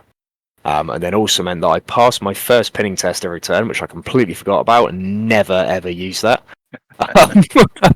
And gave me my All Armies of Interfere as well, which again I forgot about. And then gave me another reaction shoot phase. So yeah, I mean that might as well not have been there apart from Battle Hardened, so I forgot the rest. But that was pretty important, as you'll find out later. Okay. Then I took so let's say here the Providence War of Elite, so I was a Dark Age. Then I had a command unit with 5 additional dudes, so 10 guys total, with a Nuncio Vox, Standard, Plasma Gun, Metal Bombs, and Lieutenant, Las Carbines, and Carapace Armor in a Termite. Then a Medicaid attachment of 6 medics, and that was just spread throughout the 6 units in the army. Then I had 2 units of Grenadiers with Metal Bombs on the Sergeants, 2 Metal Guns, a Termite, and all equipped with Las Carbines. And then 2 units of 10 and 1 unit of 11 Grenadiers, each with 2 Plasma Guns, Las Carbines, and mounted a Termite. And then finally, my only unit that actually started on the board was a Field Gun Battery with 2 additional Field Guns, Calliope Mortars, and Carapace Armor. So that is so cool, by the way. That is 6 drills, that army. So I had 6 termites, and Aaron had 5 termites. So that's a lot of termites. We had quite a lot of people coming over to us and it's been like, what the fuck? Did you have to come up with team names? No, he didn't. No. Otherwise, it would have been Drillfest. I think we did write Drillfest down for a couple of things. They were like, we just had our name in there. Sadly, otherwise it would have been Drillfest. Either Drillfest or Dwellers Below. Oh, nice, Drillfest. So that was the list for Drillfest. So, like I say, we had 11 drills, and then the only things that started on the board was Aaron's Damocles and my artillery team. Right. And so the thing about this is that it's not like Drop Pod Assault or Angel's Wrath or Dare Revelation where you automatically come on. You still have to roll. Yeah. And if you don't come on, you just fucking lose. So we were like, cool. This might not go very well. But yeah, so obviously we weren't going there to win. It was just because we were like, we're going to take as many drills as we possibly can. Because if we'd sort of thought about it, we'd probably take a couple of extra units just to like pad things out. Yeah.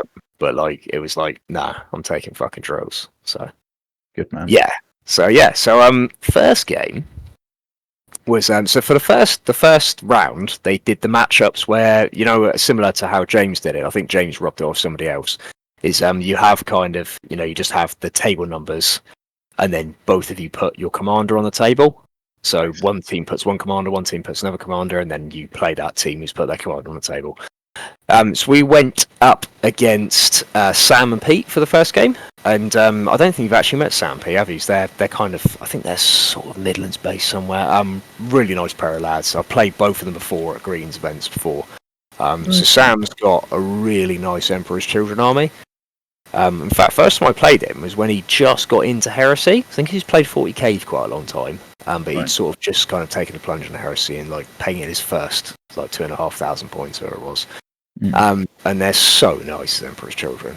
Like they're all like really nicely converted. Like he's put like so much time into them, Yeah. Like, and he's got this really nice matte black he's done them. So they're like this kind of, this obviously this kind of shocking pink, and then this super matte black. Nice. Like they go, and it looks really cool. Like it's got that kind of, you kind of have to do the double take when you look at them. You're like, yeah, and they're really nice. And then he was playing with Pete. Pete's got a really cool Iron Warrior army. So again, it's similar vein to Sam's stuff. Really, it's just like the more you look at it, the more you see. Like it's just got all these like really awesome little conversions in it. And like, the little markings and stuff. And he's got an Inducti squad that's got hazard stripes on their helmets. And they look like, they just look really cool. So so we were playing against them two first. So we set up, and obviously we explained the premise of Drillfest. Like, so here's what's going on. These are drills. There's dudes in the drills. The drills are not here currently. If you kill these two units, you win the game. Yeah. We're like, cool. So we won the roll for a strategic advantage. So we're using the strategic advantage roll stuff from Siege Cathonia instead of like the traditional first turn thing. Okay. So it was, if you get strategic advantage, you choose your table edge, you go first, and you choose if it's night fight or not. Okay. So they used all that. It was all custom missions. So each mission was, Oh, that's nice. Yeah, each mission was towards the event and the narrative. So the first one was capturing signal relays. So there were two relays on the board, both in no man's land, situated sort of halfway up the board each way. And you had to hold both signal relays to score points. Okay. Well, I think you got one actually if you held one of them, but you got more points holding two. So you had to hold both the relays. So turn one, Sam and Pete moved up, obviously took both the relays, and we were like, cool, well, we can't do anything about that. And then we did like nothing turn one, because it was night. We couldn't, because we picked night fight, and so we were like, yep, that might help us survive. So we then... so then their turn, they moved up, they illuminated my artillery team with a spotlight from a rhino. And then I did return fire on the rhino, scattered, killed a Thalax, and pinned the Thalax squad. And I was like, yay! Then I got shot by a laser destroyer and it killed all of my artillery. So that was all my stuff dead. And I was like, cool. It was just down. So it was just down to Aaron's Damocles after that, and it was kind of like everyone was like, it was the proper like this Damocles sort of manoeuvring around with reactions to try and get away from a land speeder. So a land speeder like zoomed up. It's got like las cannons and a multi-mower. So we're like, it pops up, fires away. And obviously that Aaron's popped smoke in the first turn, so we had a 6-up cover as well. Because that's right. So we had the rhino behind some rocks, thinking, this would be brilliant. And then Pete had that Iron Warriors trait, which is the Tyrant of the Lysandra, I think, it's like the siege one, where you pick a piece of terrain that just doesn't provide cover anymore. Oh. So he's like, right, we'll bomb that, and we're like, oh no. So it's just this rhino sheltering behind this like bombed out rock, just with a 6-up cover. So we're like, oh boy. So it got it got shot by a couple of things and managed to survive. And then this land speeder went for it. Aaron evaded, and he managed to walk away with 1 whole point left on the Damocles. So we're just like, So got to our turn 2. I rolled for my reserves. I didn't come on. Okay. So this is the thing. So you both your armies count as separate armies. So we were just saying to our opponents at the start of the games, like, do you want us to roll for our reserves separately or at the same time? So 3 of the 4 games we rolled separately. 1 of the games we rolled at the same time. So this one we rolled separately. So I didn't come on. So I was like, it's up to you, my friend. So then Aaron did come on. So he brought all his stuff up in peace deployment. I said peace deployment zone in the no man's land around the signal transmitter that Pete was holding. Didn't scatter. What did he? No, sorry, he did scatter actually. So he hit something and mishapped, and Pete repositioned him. But he wasn't disordered. So the good thing about termites is they don't scatter that far when they mishap, and they also, even if they're disordered, it's still only a 12-inch bubble range. So it's not as bad as it is for deep strikes and drop pods and stuff. You know, like you're not as fucked if you come in disordered. Yeah. Which turns out it's really fucking good. So anyway, termites pop up. One gets positioned, the rest come out around it, and then they just start doing damage. And I'm assuming you're going to put some pics up on your YouTube version of this. So, like, sure will. You can see, like, you know, just the damage that many termites does when it comes up is fucking insane. And we were just like, oh. So they just like, you know, they come up, they just decimate everything. So the termites, they've got a different. Again, they're a bit different to the other reserve actions. They come up, they do all of their damage. So everything within 6 of each termite each termite does D6 plus 3, strength 6, AP 4 hits to every unit in 6 inches of it when it comes up. Ooh. So you're doing a lot of damage. So it comes in, smashes a load of stuff, kills, like, you know, damages some rhinos, damages tactical marines. The offset of this is they don't do pinning to anything, and they don't cause morale tests. Right.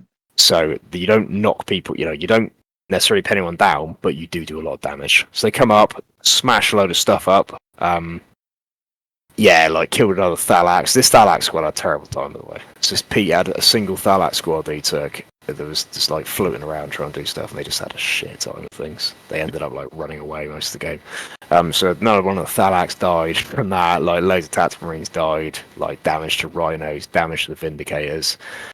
So yeah. And then the next good thing about termites is that you can only intercept the termites themselves. So interceptor fire is fairly minimized when they can't shoot your, you know, they can't shoot your stuff with anything meaningful. And this is another thing we noticed, is that barely anyone was taking augury scanners. So it sort of seems like augury scanners have kind of diminished a little bit now. Like people aren't spending the points on them. Because if we were to play someone like, say, Adam with his Iron Warriors, where everything's got an augury scanner, we'd have got decimated. My Ultramarines will have augury scanners, but I think I've taken that more as like a fluff sort of reason. The fact that all the units are properly kitted out, sort of thing. So everything has a Nuncio Vox augury scanner and Vexilla.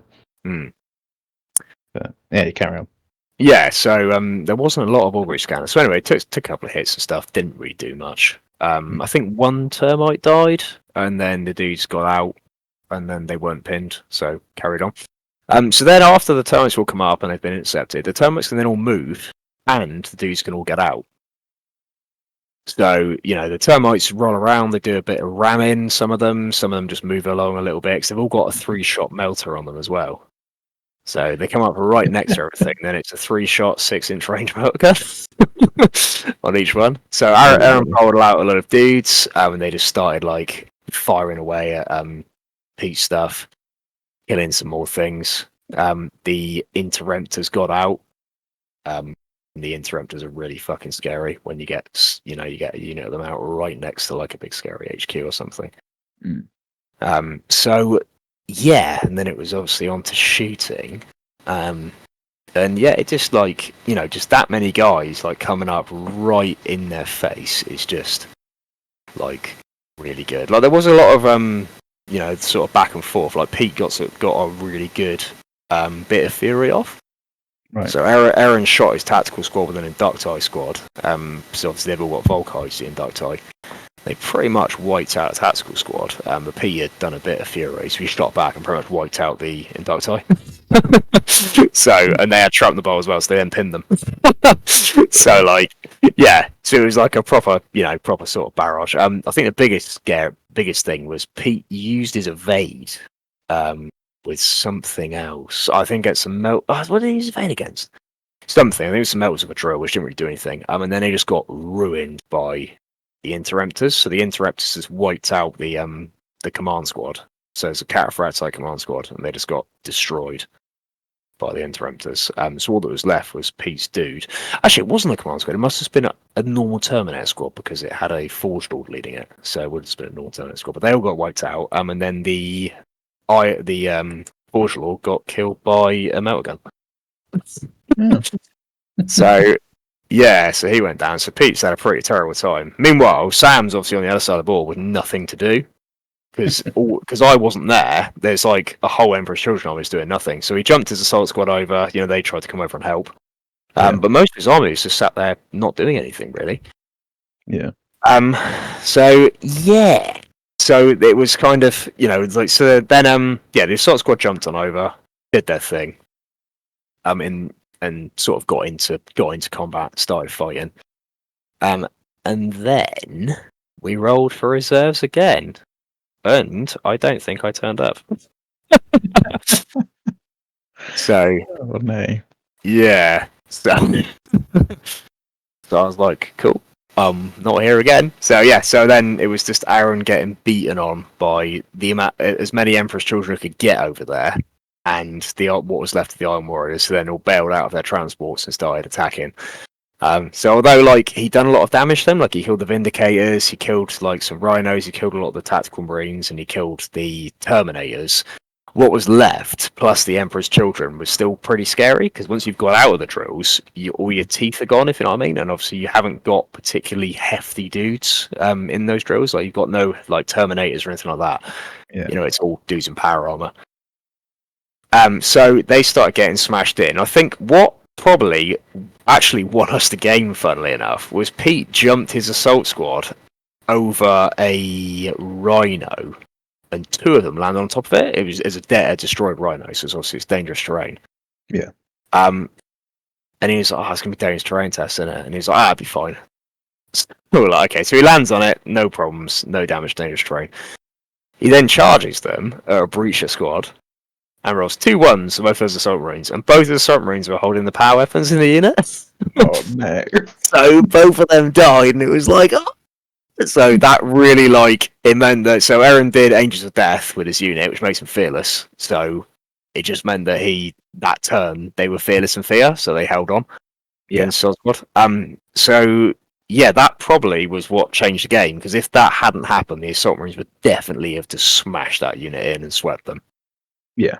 And that had Aaron's No, it didn't have Delegatus. No, his Delegatus was pinned, actually. He got pinned by an exploding termite earlier on, so he was just sat there, crying at that point. So, yeah. And then my guys came up. Yay. So, my guys rolled up, and I got...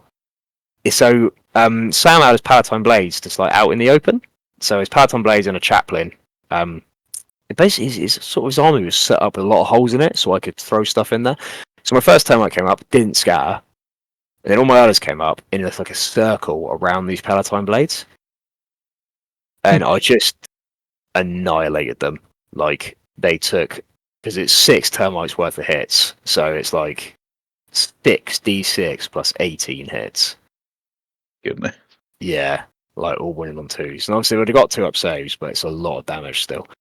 Yeah. And it just didn't really have anything capable of intercepting me, because it was all this... it was loads of sort of close combat oriented dudes. So it was Palatine Blades, Inducti, that sort of thing.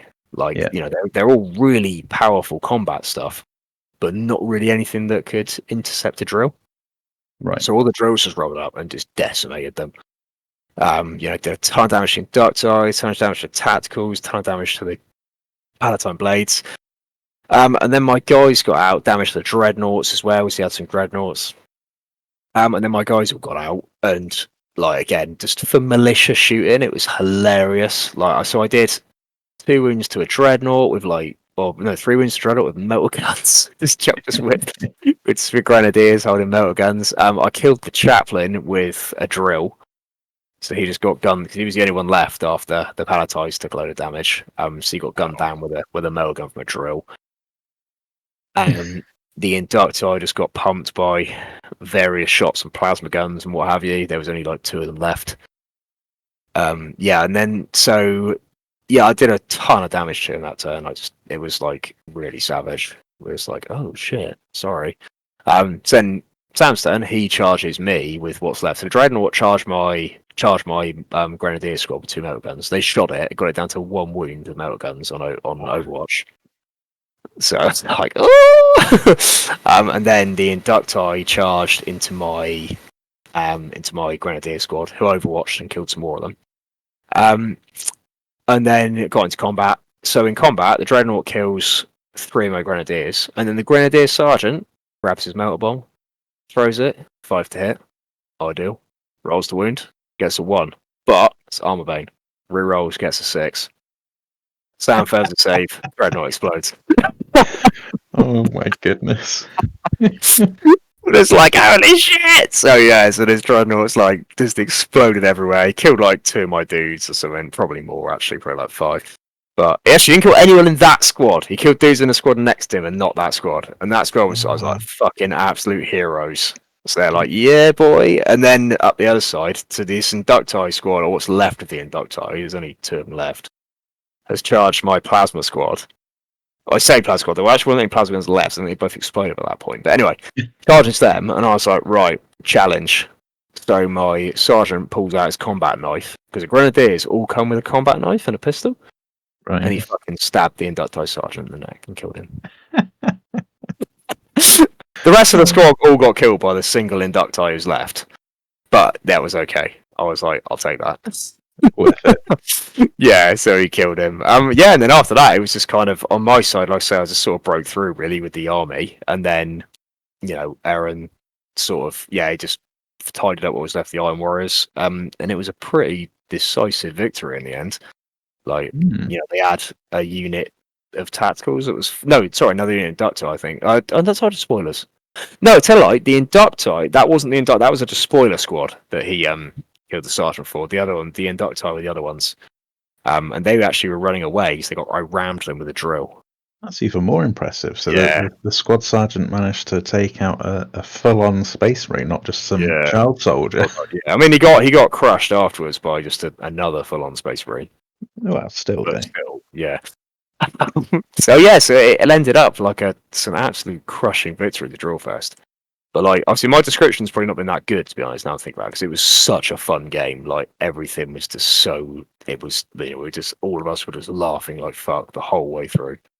It does sound like a. Stuff like a land speeder. So I hit a land speeder with like.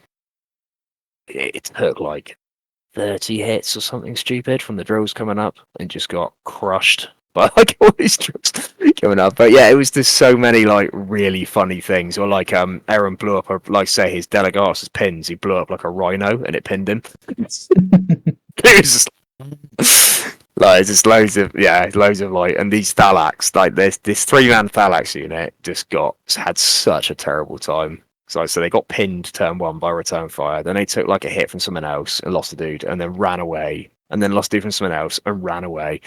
And they just kept running, and they finally regrouped just on the board edge, and then got hit by someone else and died. And it was just like, oh, like, but that was just such a good game, And like I say, like playing like Sound Peace always like so fun. They're such like fun opponents to play with, It's just like constant like laughs and that. So it's just such a good game.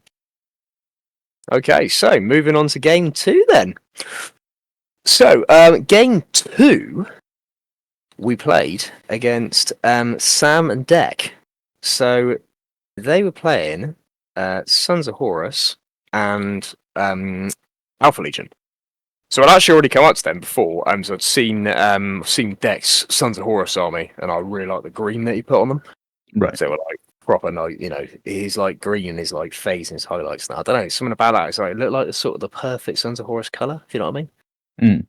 Like it's like text, but it wasn't like too sort of over the top. Like it was just really good. So I'd actually already been chatting to him earlier on. So we brought up against them. So they were playing. They were playing Sons of Horus. So in the Sons of Horus army, you had a big unit of jet bikes in a command squad with a Delegatus. Right. And that's how this was a really good thing about the event. Actually, it's because with the progression, you couldn't have a Praetor progress, and you couldn't take special characters. So it meant there was a lot of lower level characters running around. Like there's a That's lot nice. of Delegatus. Yeah, so loads of people like Delegatus because of Steve Saunders player Right at War. But there were like Legion champions. There's a lot of Forge Lords as well.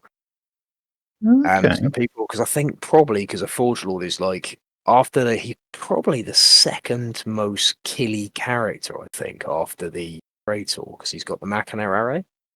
Yeah. So he's got that extra couple of attacks, but he also lets take Thalax, and it seemed like a lot of people were taking Forge Lords and Thalax, which is interesting. So, although I know I was joking earlier about the Forge Lord crying because he's not, it doesn't do what the Morris that does anymore. But it seems like he's still being taken. But yeah, without people taking Praetors, there was a lot of Forge Lords there, which is cool. But yeah, and like I say, like Legion champions too. So it's cool just to see like a few more of the lower level characters that often the Praetor overshines. Yeah. So that was pretty sweet. So yes, we had a Delegatus with a command squad all on jet bikes. They had like a mixture of the Chthonian special weapons. So like mainly Tabars. So if they got in combat, they were just going to destroy us, with like breaching 4+ weapons. It's like oof. Then he had some tactical marines, and he also had a knight as well. So he had which one was it? The one with the castigator, and the one with the bolt cannon. So we had that too. Is that the one that's got the gun on the sword? That's right, yeah, the gun on Yeah. the sword, yeah. So we had that one as well. And then Sam was playing with Alpha Legion. So he was playing Headhunter Leviathan. So was he playing Headhunter Leviathan? He can't have been, no, because he had a Forge Lord. So he just had some headhunters. So he had a Forge Lord in a Ram Raider with a unit of Linnaeans attached to him. Then he had some headhunters and some tactical marines, and 2 laser vindicators as well. Ooh. Yeah. So we set up. We lost. What's it called for this one? What did we? God, I can't remember now. Memory's so bad. I was going to say we lost. Been 3 days. No. Well, yeah, I was going to say we lost strategic advantage, but actually, I'm not sure we did. No, we did. We did lose strategic advantage, and they went first. So they set up, and then we set up at the other side of the table. Pretty much again, just taking cover so we don't die. Yeah. So Aaron was set his rhino up behind the best cover he could find, and then I set my artillery squad up because there was no other cover they could hide behind. So they sort of set up as far back as they could, so they could try and fire artillery at stuff before they went down. So yes, they moved up turn 1, and just again, we were just trying not to die really. So they moved up turn 1. The headhunters infiltrated as close as they could to the Damocles, so they were ready to take it out because they had a multi-melter. Yeah. And then they moved right round the corner at Damocles, and Aaron just reacted as far as he could away. And then the jet bikes like boosted up as well. So this mission was capturing ammo dumps. So there were 3 objectives on the map. Was this the ammo dump one? I can't remember what the narrative was for this one. To be honest, so the narrative was it was kind of light, it wasn't like to the level of James's stuff. It was kind of more like, this is the mission and this is why you're capturing these objectives. It's quite similar to like, do you remember the 8th edition 40k missions? Like, yeah. It was quite similar to that. Like, there was a number of objective markers on the map. This is what you had to do to score them. Here's a very basic description of what the narrative is for it. Yeah. It was kind of like that, it wasn't particularly brief. So anyway, we're capturing, so there's 3 objectives on the map, and we had to capture them. So they're all in the middle of the board. They shot up, moved along, weren't in range to shoot at us with anything, because it was night, and I think they'd chosen night fight, and I don't know why, but so I fired some artillery at some jet bikes. I missed, didn't really do anything. And that was it. So then their turn, they started firing away. And they killed my artillery squad. And the headhunters, Aaron obviously had pop smoke with his Damocles, and then the Yeah. headhunters fired it, and he evaded, and it managed to survive. Hey. So we're like, yeah. So then we both rolled for reserves, and we both came on. Oh, nice. Yeah, and this is where we found out that turns out 11 drills is really fucking strong. So, well, I say that we'll go into this, but yeah. So they all came up, and the board was fairly open in the middle, so it was kind of rocky on the outside. In the middle, there was kind of like an infected, like Nurgle jungle sort of thing. So there was like a couple of like ruined trees and then a load of craters. So it's all like difficult terrain for the vehicles. But we were like, well, we'll just go in anyway, and if we get immobilized, we get immobilized. So we came up. Neither of us scattered, which was good. Or I might scatter a tiny bit, but not enough to be relevant, you know? Yeah. So all the drills came up and just did so much damage to everything. Again, this is a theme of the day, or the weekend rather, is like just Thalax getting annihilated by the drills. Because Thalax obviously only got a 4-up save. So they're taking D6 plus 3 per drill within 6 inches, taking D6 plus 3, strength 6, AP 4 hits. Oof. Like, so, you know, it's weird on 3s, and they've only got a Feel No Pain 6 up against it. So they were just getting dead. So I don't think, other than accidentally scattering the template onto them, I don't think we like purposely shot at the Thalax unit all weekend. Because Like, you felt bad. they just died from like collateral damage. So yeah, so there's actually a picture that I've put up. It's on the picture I put up of Game 2 on Instagram. Just of the amount of Alpha Legion that died from the drills coming up, and it's like, so it's 1, 2, 3, 4, 5, 6, 7, 8, 9, 10, 11, 12, 13, 14, 15, 16, 17 tactical marines, Oh my goodness. 4 headhunters, 4 Thalax, and 2 Linneans. Oh my Christ. So that's just from the drills coming up before anything else. And then so that was my one came up, and then Aaron's ones came up, and he just deleted an entire tactical squad. Like, they just died. Moved up, it's like, oh, they're just dead. And we were like, oh shit, like, oh. So yeah, it just did so much damage. So we kind of just decided to ignore the knight. So that ignoring the knight was the best way to deal with it, because we didn't really have anything that could fight a knight. So we just kind of went, yeah, we'll just pretend that's not there. Because like, if we got the drills right next to it, so we could fire enough melter to kill it, but then it would mean that we'd be completely displaced against the rest of the army. Yeah. And the drills are too slow to get anywhere near it, because they only move 8 inches. So anyway, so we came up and just like, so it just decimated them. We're sort of like, shit. So we're like, oh, sorry boys, like, you know, we sort of didn't realize how good this actually was. It's just meant to be a meme. Yeah, literally, yeah. It started off as a meme, and it turns out it's actually pretty strong. So all the boys, you know, they did some intercepting, but again, the intercepts that they had wasn't really, there wasn't really much to it. Yeah. So yeah, so we got out after the minimal intercepts and just started firing away. So the interemptors got out in front of the command squad. I brought a plasma squad out in front of the command squad, and then a Volkite team came out in front of them as well. I got my melter teams out in front of the tanks. And then Aaron got a breacher squad out behind the Vindicators. And then the drills just sort of lined up to fire melter at stuff, really.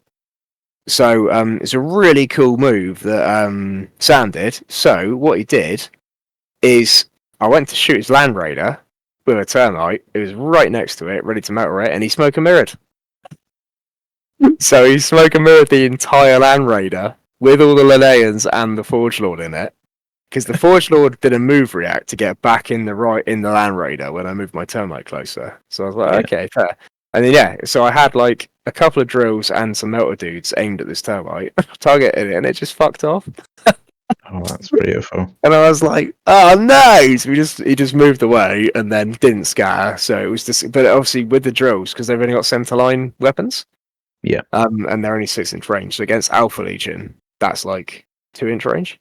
Yeah. Sorry, no, 4-inch range rather, because you take 2 off as well. So if you're not right there, you can't get them. So it was great. So he just completely took the Land Raider out of the way, and it was just perfectly safe. So It's like, oh, that's fine. Yeah, I meant to say Deck also had a unit of he had five Cataphracti Terminators in a Land Raider as well over the other side of the board, which was like right over the other side, so we couldn't really do anything about it. It was just there, like biding its time. So that sort of came into play a bit later on. But yeah, so the Land Raider got out of the way, and that nullified a lot of my shooting that turn. I was kind of like, oh, I can't really do anything now.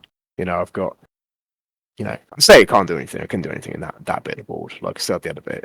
So then the command squad of Sons of Horus command squad, Aaron shot them with the Interemptors and just destroyed them pretty much. I think the Delegatus was still left, and we gunned him down with some plasma guns. After that, it was just like on my dudes. Oh, that's the point. So the plasma guns on militia. So it turns, obviously it's it's an auto wound at AP force. They just don't get a save.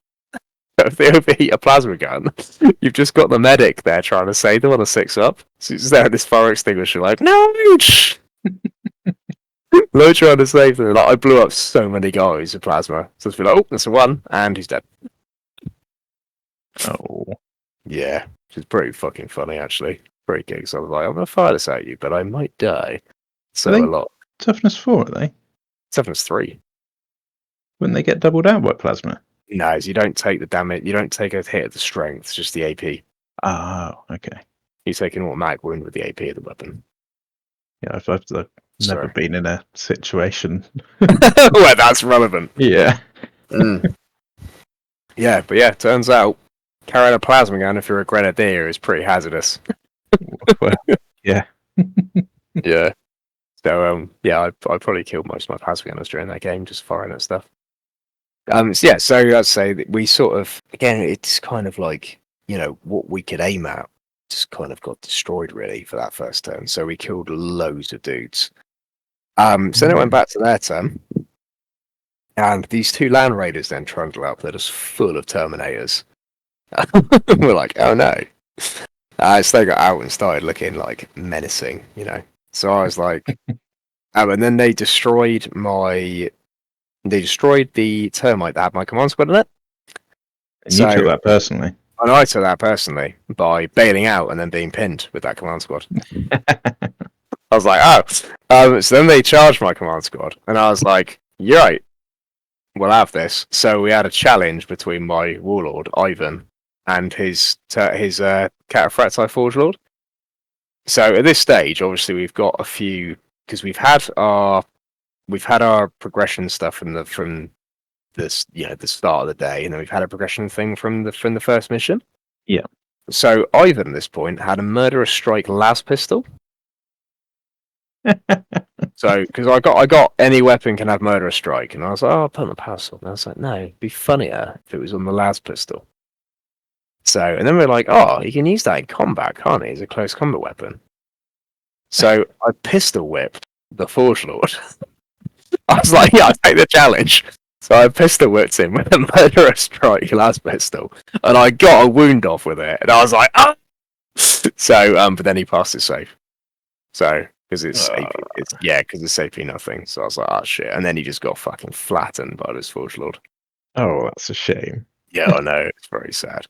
But we realised afterwards he shouldn't have actually died to that, because he had Battle Hardened from his Warlord trait, and then he had Battle Hardened improved, then another Battle Hardened from being a progression character.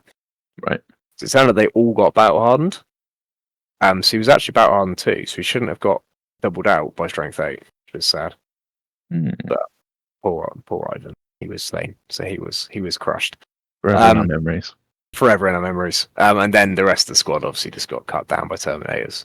Yeah. So it's like, no. And then we decided to have an agreement that the Forge Lord would only, because we gunned down all the rest of the Linnaeans with various things. But then we had an agreement that Aaron's Warlord and the Forge Lord would have a duel to the death. Okay. So while everyone else was all gunning each other down, the Forge Lord just sort of wandered his way over to Aaron's Warlord. But then he broke the agreement and he shot a terminal with a melter gun. So, that is outrageous. Outrageous. So then the Forge Lord got shot by a couple of things, but he didn't care. He survived. So we got into the challenge. And they both fought, and they both died. So it's like, yeah. So there's a lot of progression characters killing each other. Nice. But so the Forge Lord, because he died in the first game, he had Rage as well. So he had -1 initiative and Rage. So he had a ton of attacks when he got into combat. It's just like, oof. So, and he was running around with a Thunder Hammer and a Machina array. So it's pretty scary. And he's really well converted as well. I should have said, like, it's a really cool conversion. So he's done using the base model is the Siegebreaker, I think, from Forge World. So I think it's Siegebreaker, yeah.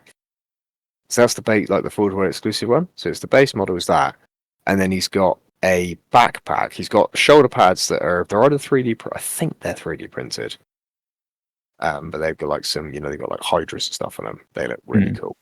And then he's got like a backpack from a Tech Marine from somewhere. No, you know what it's from? It's from one of the Mechanicum Tech Priests, or the Adeptus Mechanicus Tech Priests. I think it's from one of the Engine Seers, so it's one of those. Right. But it's really nicely done because it's still this proper like cybernetic looking dude, But he's still he's very clean sort of thing because he's Alpha Legion, so he's not got all the weird like. When you expect a Forge Lord from some legions, they're kind of a bit like, they're very kind of like haphazard and sort of like rough. Yeah. So he's this, he looks like a very kind of high tech professional dude because he's obviously the Alpha Legion don't sort of fuck around, do they? Mm-hmm. They get to the point and get things done. So yeah, really nice conversion on there. Like such a nice model. So the game ended pretty much with this. Most of the other stuff was dead, to be honest. And Knight ended up going down in the second to last or last turn to a melter gun. And then just exploded and killed loads of stuff around it, as you do. Like blew up and killed loads of stuff. We didn't manage to kill the Alpha Legion Land Raider all game. I just had a drill driving after it like an inch away, firing at it, just doing nothing. Well, okay, it's not doing anything. But yeah, it just culminated in a challenge between Aaron's Warlord and the Forge Lord. Really, living his best. That's it. So they battered each other down. And that was pretty much it. So that was another win for Drillfest. Nice. Yeah. Was it 2-2 games, or was it 3-2? 2-2. Right. This one was. Oh, no, you know what? I know what this mission was. This was the mission where if you captured the objective, it went 6 inches away from you. Okay. So there were 3 objectives on the center line. And it was progressive scoring, so you scored them at the end of your turn. And then when you scored them, the objective went 6 inches towards the opponent's deployment zone. That's interesting. Yeah, but it meant that you could set up units to kind of grab the objective after you moved it. Yeah. So you would be like, I'm going to set up to go there. And then, so you could sort of score twice, you could set up to score twice or set up to deny for the next turn. That's cool. Yeah, no, it was cool. Yeah, it was a pretty cool mission. So that was your day one then. So that was our day one. Yeah. So then after the games, we obviously and we had the food as well. So obviously the food at Greens the Wolves obviously always really good. We had the lunch food. That was really nice, and then so we had like some evening food as well, which is good. And then we did some bingo too. So bingo? Yeah, we had the Heresy bingo. So it was just bingo really. So Andy puts on his little bingo hat and gets his little bingo machine out, and then we all had a raffle. A raffle, sorry. There was a raffle. I'll say about that in a minute. So we all had our bingo cards, and it was just you get a line off and you win some stuff. I didn't win anything, but it was just some prizes from the Age of Darkness box set, like some Mark III. Not the Age of Darkness, the Legion of Starks battle group. That's nice though. It was pretty cool. So it was really fun, so all played some bingo in the main hall. Some of the boys had already gone out drinking by that point, but we'd stayed to play stories. Yeah. So we started playing a game with Peter and Ozzy, and Peter and Aussie Lennons. They wanted to play us, and they absolutely fucking demolished us. By the way, Yeah. so they played against us. They beat us turn 1, so they just tabled us. And we were like, cool. And then they were like, well, we might as well bring your stuff on. So we're like, all right. Yeah. So we brought our stuff on, and then they just absolutely demolished us again. And obviously, Peter and Ozzy are like really good players. So like, Yeah. you know, Peter was like, well, this is how we beat this, and they just crushed us. So what they did pretty much was they set up like, so either the stuff that they set up away from their like main army was just the Land Raiders. So they were playing Mechanicum and World Eaters. Right. So like all the stuff, there was like 2 units of Rampages and Land Raiders. They were just like over the other side of the board, so we couldn't do anything about those. So obviously the drills can't hurt AV-14 when they come up. Right. Yeah. And then their main stuff is like a bit of a wall of like tech thralls, robots, and and spoilers. So we couldn't set anything up like in their ranks. We had to sort of set up on the outside, which minimised the damage the drills could do. And then obviously had intercept from stuff like the Thanatar and the other robots. He'd always, you know, done cyber theurgy to make them intercept. Yeah, they just absolutely fucking crushed us. And that the funniest part of that game was this fucking land speeder. So Ozzy had a land speeder that had just a single javelin, and that javelin must have taken like hits from so many things. Like it got hit by like 30 odd hits from the termites coming up, took no wounds. Like motor guns, shrugged them off. Bolt guns, shrugged them off. It just wouldn't die.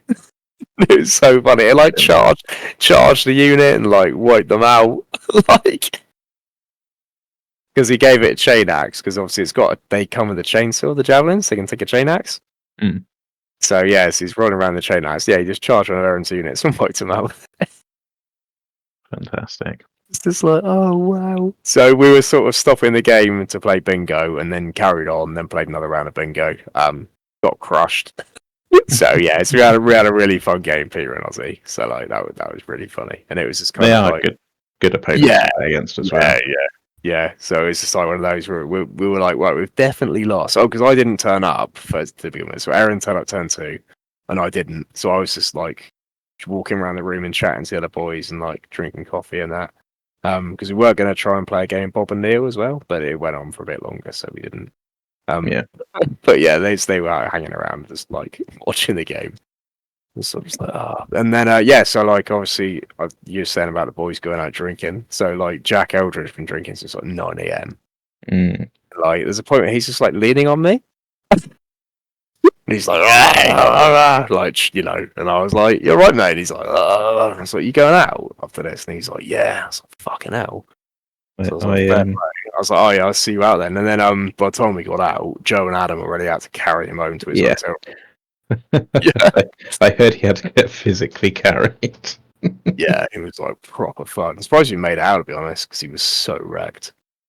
Did he manage to turn up the next day for his game? He did, yeah. He looked very tender. I imagine he did. Yeah, he looked, yeah. Yeah, he was very quiet for most of the morning. But he got there, so that's the main thing. But yeah, he was proper fucked. But like I say, to be fair to me, drinking since like 9 a.m. So Holy moly. Yeah, he'd been on it. Good lad. So yeah, went out for a bit. You know, obviously I'm still not drinking actual alcoholic beers. So still not able to. So just had some alcohol-free beers, yay. So yeah, so met with the boys down the pub. Let's say had some drinks, held out with them for a bit. And then everyone went home. Everyone went home fairly early, to be honest. But I think everyone's just so fucking like a lot of the boys are just so fucking wasted. Like, yeah, like Rob was fucking absolutely trashed. So like, it was like fucking it. So apparently, he smashed his head on a door later on as well. May or may not have been concussed the next day, but you know, it's all good because we were playing with it. We played in game 3, and he was just like so out of it like the start of the game. Bless. Just like, are you okay? And he was like, well, I smashed my head on the door last night. I'm like, fucking hell, like. Yeah, so yeah, that was a good day 1. Pretty decent. So being absolutely hanging isn't a it's not good tactical move, no. Yeah, but no, it's a really good first day, like, you know. Yeah. So yeah, really good. So we got back to our hotel, went to sleep, got ready for day 2. Oh. Yeah. So day 2, frickin' freezing cold, and get up. Got to the venue. It's like, oh, so cold.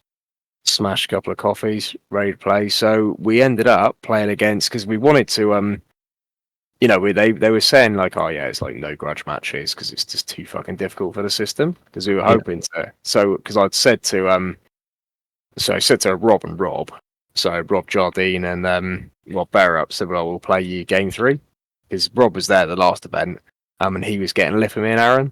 So like Premier and all that, so we'd all went out and we said, oh yeah, next time we'll have to get a game in. So yes, we played him, and so we played Rob and Rob game 3. So they're playing. So obviously, like say he was, yeah, fucking dying. So yeah, we played Rob and Rob. So they had obviously Rob Barrout's got his fucking awesome looking World Eaters army. Like he stole his Imperial Fist though, which is like, I know, because I said, oh, I want to play your fists at some point. He's like, oh, I fucking sold them all. It's like, wow. Like, he had such a nice Imperial Fist army. Oh, yeah. That's gone. But his World Eaters look awesome. So we had a proper, like, Berserker Assault World Eater army. So everything was on foot or with a jump pack. So, like, loads of despoilers, loads of Assault Marines. Everyone had, like, an Apothecary with him. And then he had a Chaplain. And a Champion. So yeah, that was a proper awesome army. I don't actually think he had a Delegatus, so I think he just forgot to put him on the board. Like, because obviously his men have a Delegatus for Berserker Assault. Well, I didn't realise till afterwards, but I was like, what the fuck happened to the Delegatus? Like, he might have just died. I might have forgotten that he was there, and he might have just died at some point. Maybe it's had like a chain accident. But I'm pretty sure he just forgot to put. Like, I was thinking about it, I was like, did he just forget to put him on?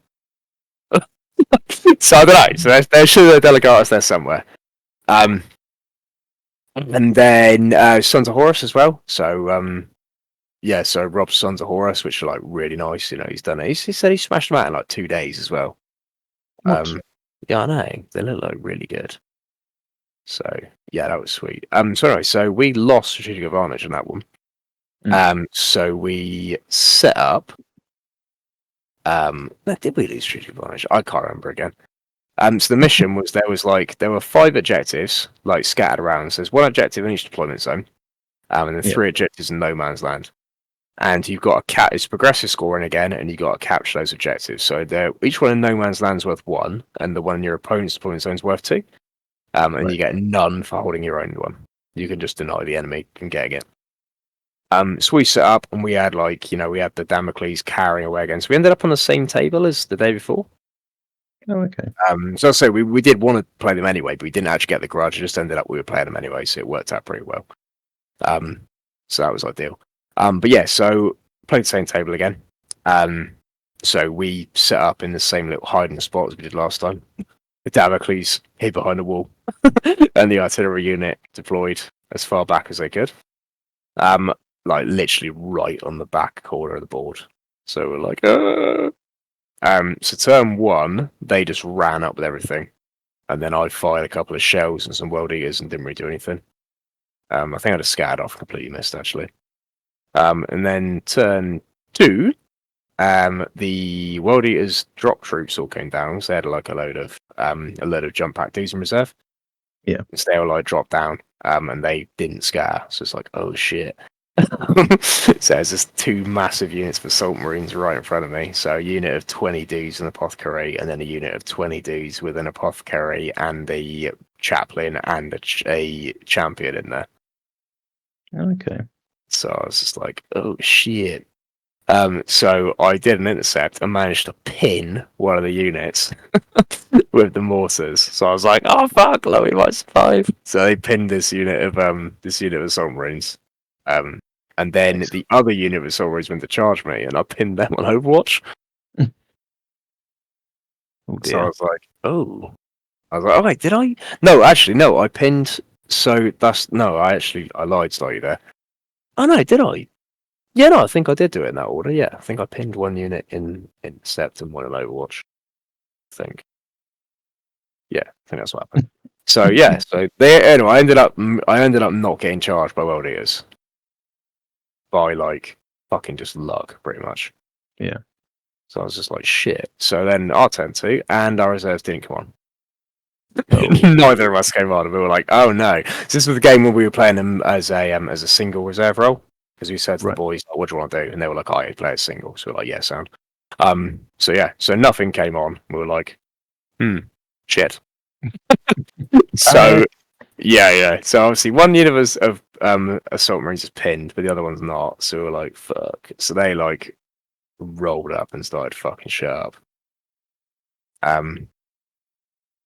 So yeah, so they got in and just decimated the so the Damocles was like hidden behind the artillery. So they charged the artillery and obviously just slaughtered them and killed all of them.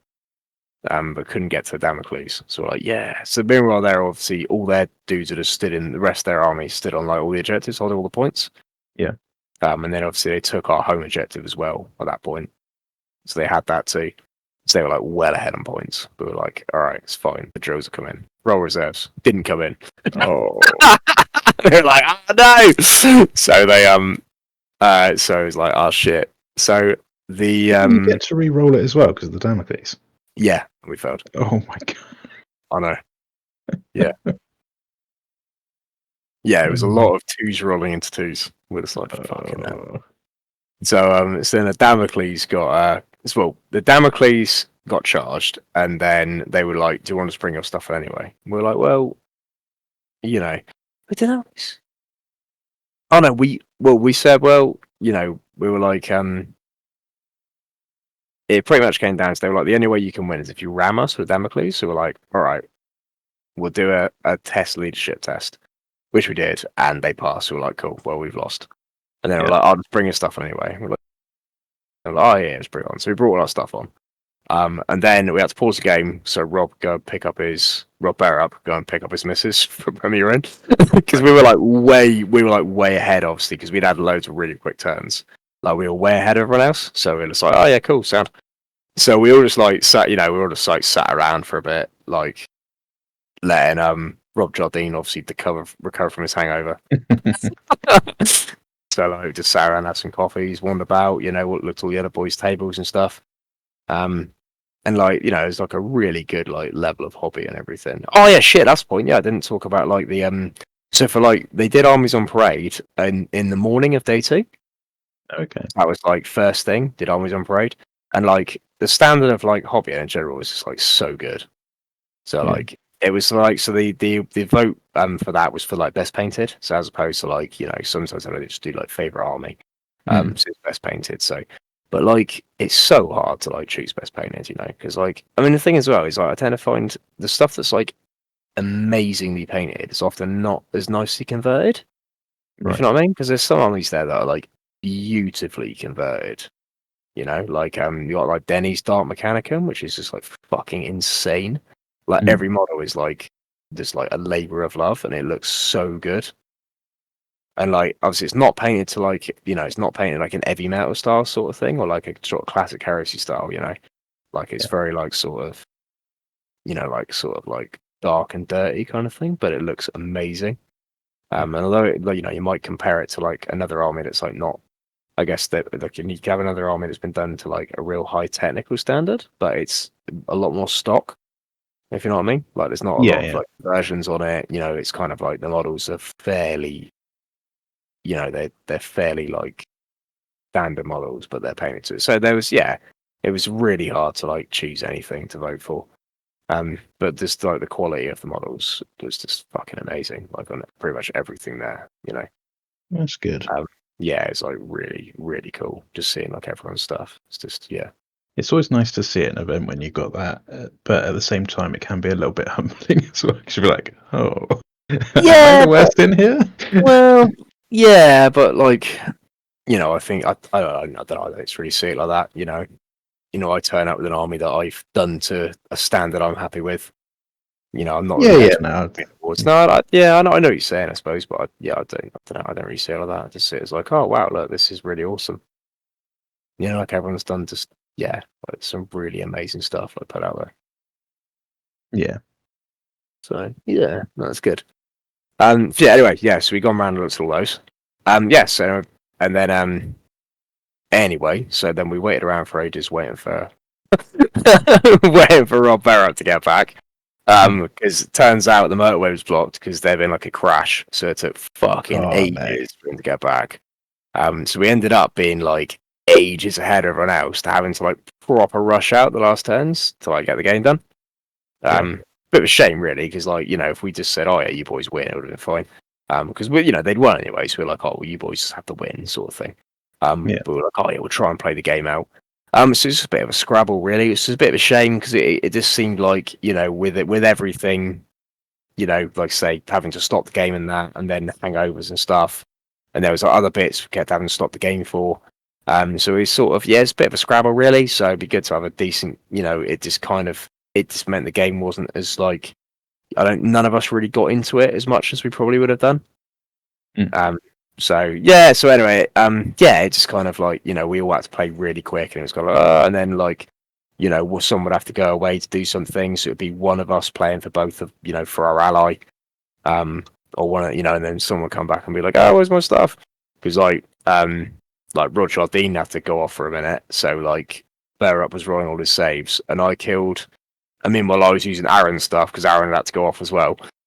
So I killed like, I think I killed like 6 Reavers with Volkite charges from an Inducti squad. Oh, right. It's because he rolled all the saves, and it was like, oh fuck, you rolled a ton of ones and did Feel No Pains and didn't save any. Ooh. It was like, oh shit. So then obviously Rob comes back and he's like, "Where's my fucking Reavers?"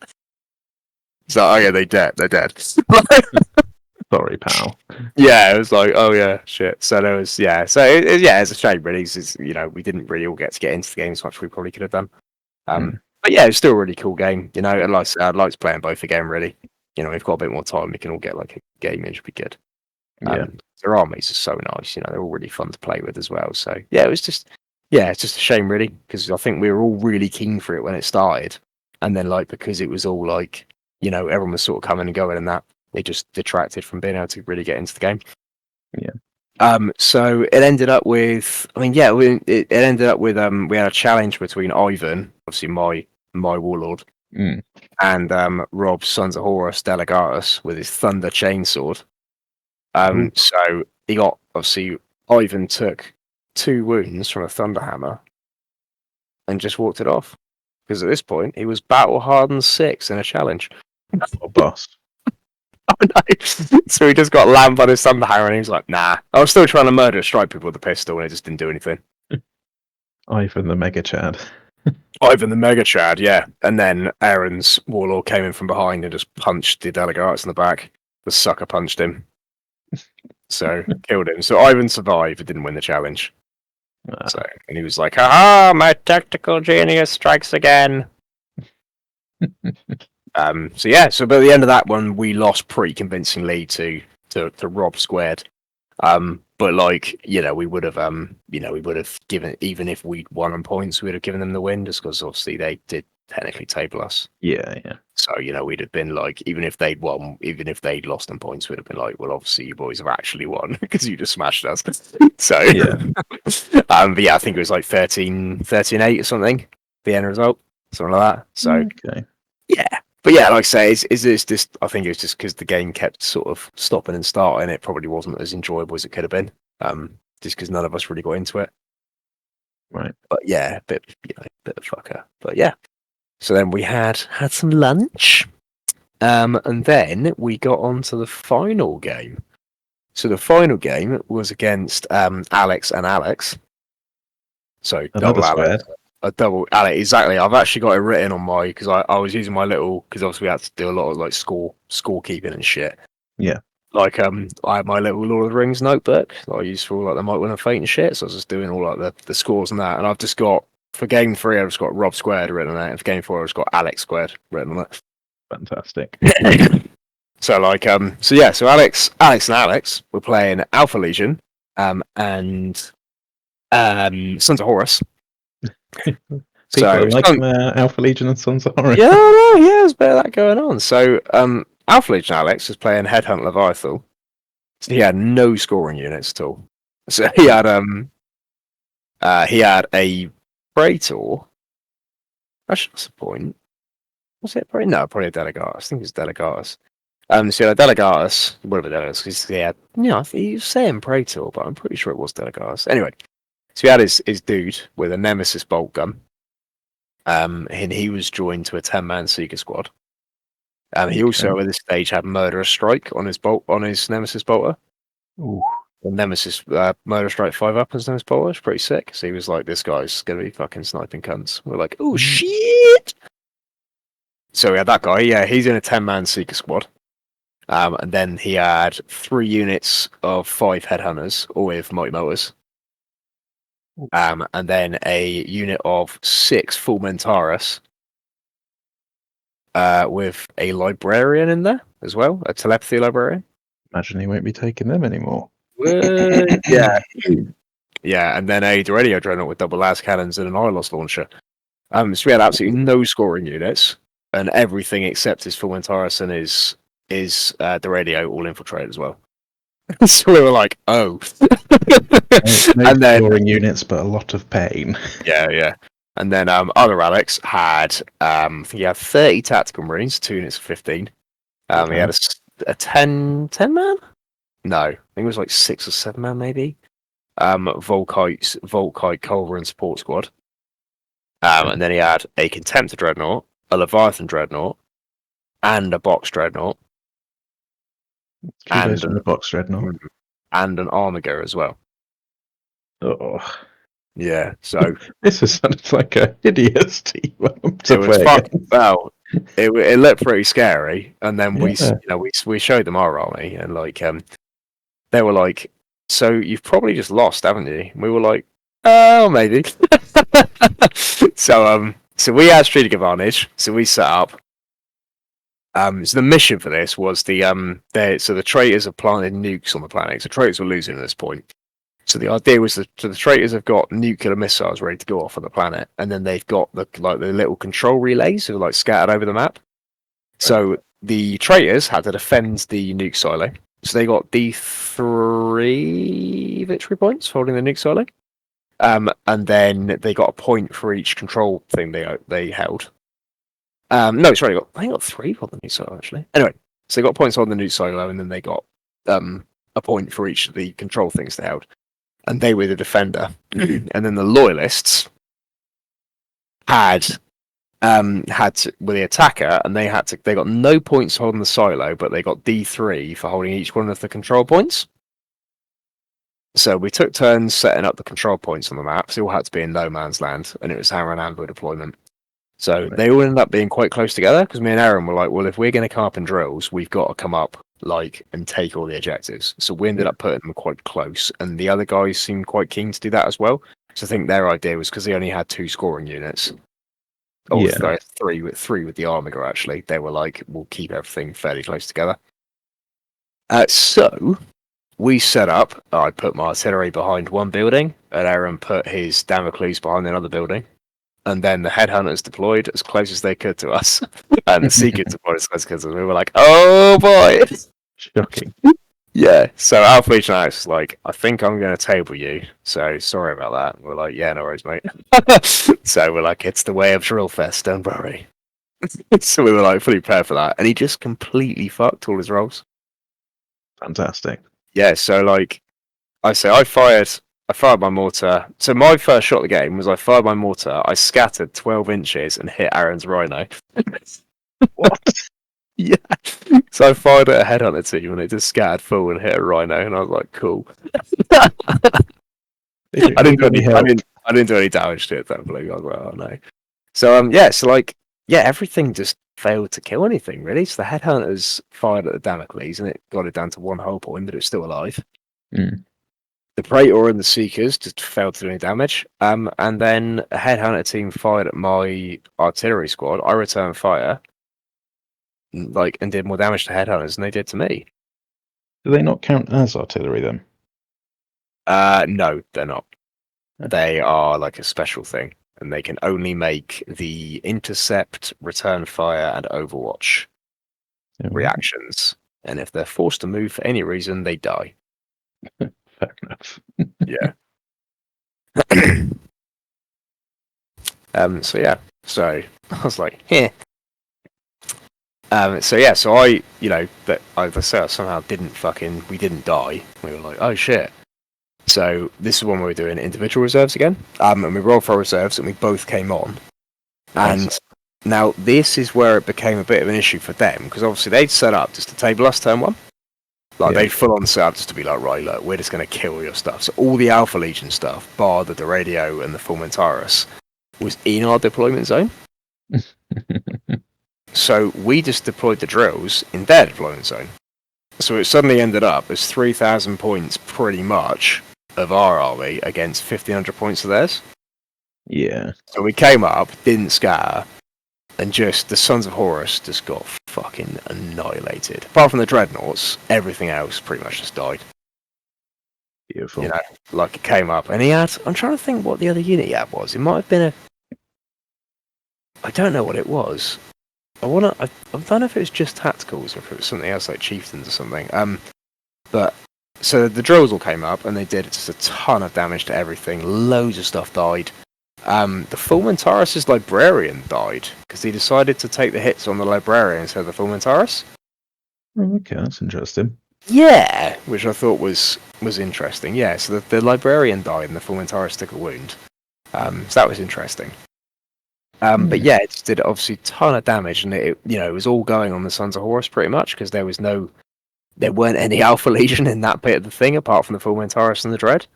Does sound very Alpha Legion either. Yeah, it literally was. Yeah, it was like such an Alpha Legion ploy of like, oh, we're just doing a forward operation. Don't worry about anything that might be coming up from below. So the Sons of Horus just took all of the damage pretty much and shielded the Alpha Legion. And then Alex playing the Sons of Horus was like, I think he just got pretty upset by that because, like, obviously he'd just been dicked on turn 2. So he was like, well, we'll just call it there then. We were like, well, no. Like, and obviously other Alex was like, well, no, so I've still got my whole army left. And like me and Aaron were like, well, yeah, but like, we were like, you've still got, we've done our damage now. Like, you might as well carry on. And he was like, oh yeah, I suppose so. All right. So we carried on. And like I say, it was just, sort of. I say, it's not like we could even help it because it was kind of just us. There was only Sons of Horus on most of the board. Yeah. So I tried to shoot the Fulmentaris. I had like a ring of drills around them, and then they smoke and mirrored out of there. And I was like, no. So I smoke and mirrored like 12 inches out of my ring of drills, and then didn't scan. And I was like, oh shit. So I was like, I can't do anything to these guys now. And it removed the firing of like 5 of my drills and 2 plasma squads because I'd set up to kill them all, thinking, right, I need to kill these guys. Like before they do too much damage because they're so strong.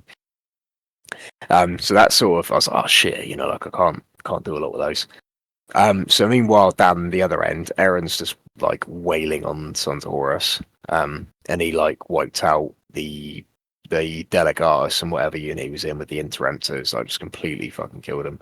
But I think Alex was playing the Sons of Horus. He was kind of checked out at this point because Aaron was like, do you want to move react to me? And he was like, nah. And he was like, well, if you don't, I'm going to obviously flame you with the Interemptors. He's like, you probably move react like back. And he's like, nah. He was like, all right. So we just sort of killed them all with that. So yeah, so we looked pretty good at that point. We're like, cool. We didn't manage to kill in the Dreads yet. So it's still 3 Dreads and an Armageddon rolling around. But we were like, okay, we've got most of the other Sons of Horus killed. So we might be okay. But then it was like, so we took all the objectives. We were like, nice, we've got this. But then obviously the Alpha Legion came back, so it ended up as us like sort of almost fighting like a defensive action against the Alpha Legion and the Sons of Horus Dreadnoughts because there was still this Leviathan rolling around that we just couldn't stop. Yeah, and it was just plowing like through unit after unit. So we were just doing stuff to try and slow it down. Like I was throwing like a militia squad at it to try and like stop it from getting to anything else.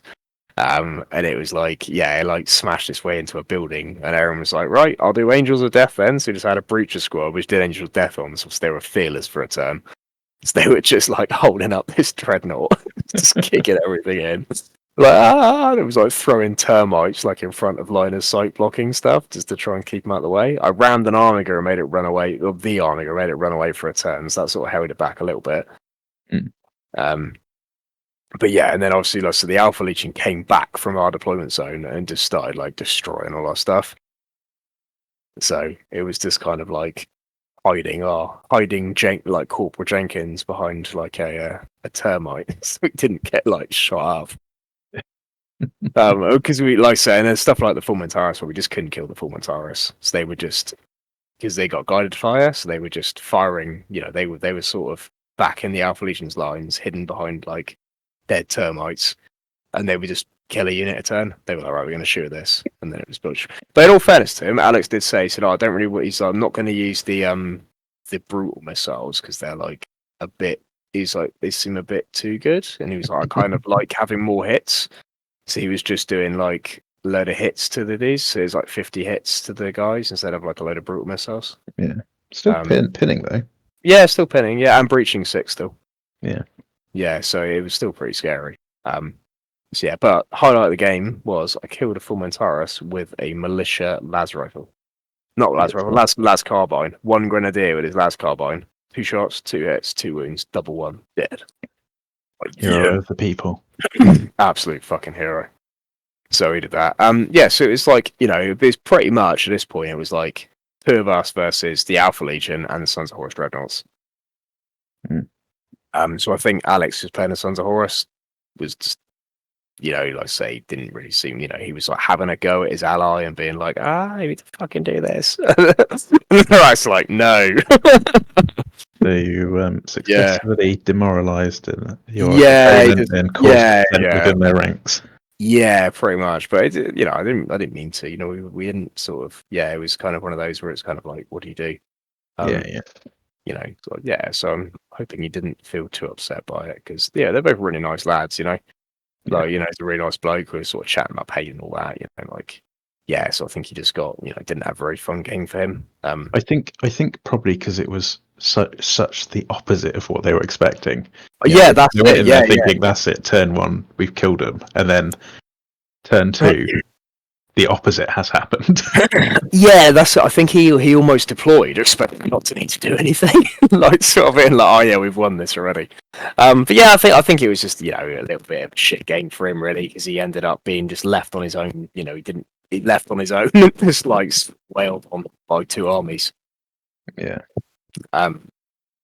So I hope it wasn't sort of hasn't put him off the hobby or anything.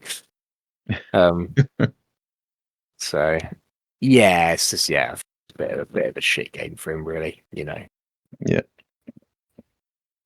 But yeah, there's not really a lot you can do about that. I suppose it's just we're sort of like just the way the dice go sometimes. Yeah, it was sort of just like, sorry. Because as I said, if they hadn't have fluffed all of their shots, they could have quite easily. Yeah, I mean, but yeah, by right, they should have just won turn 1, really. It's just all those headhunters just failed. Yeah, them's the dice. Them do be the dice, yeah. So we staggeringly won that one. Like, it was really close though. It was like, I think it was 13-10 the end score. Yeah. So it was pretty close. Yeah. Ivan got cut down by an Armiger. Sadly, I know. Yeah, because the Armiger charged me, and I was like, "Yeah, I'll fight you." And then I was like, "Oh shit, I can't actually hurt her." Yeah. And then I realized I could actually hit with a rending power sword. So I was like, "Oh shit, can we roll for the power sword?" And we did, and I just didn't do anything. So I was like, "Oh yeah, he gets cut down." So so he got fucking done. Just when thought you couldn't dislike armatures anymore. I know. Then he kills Ivan, runs down Ivan. Like, damn it. Yeah. So Ivan was slain once again, still without having killed anyone with a murderous strike las pistol. That is a shame. I know, big shame.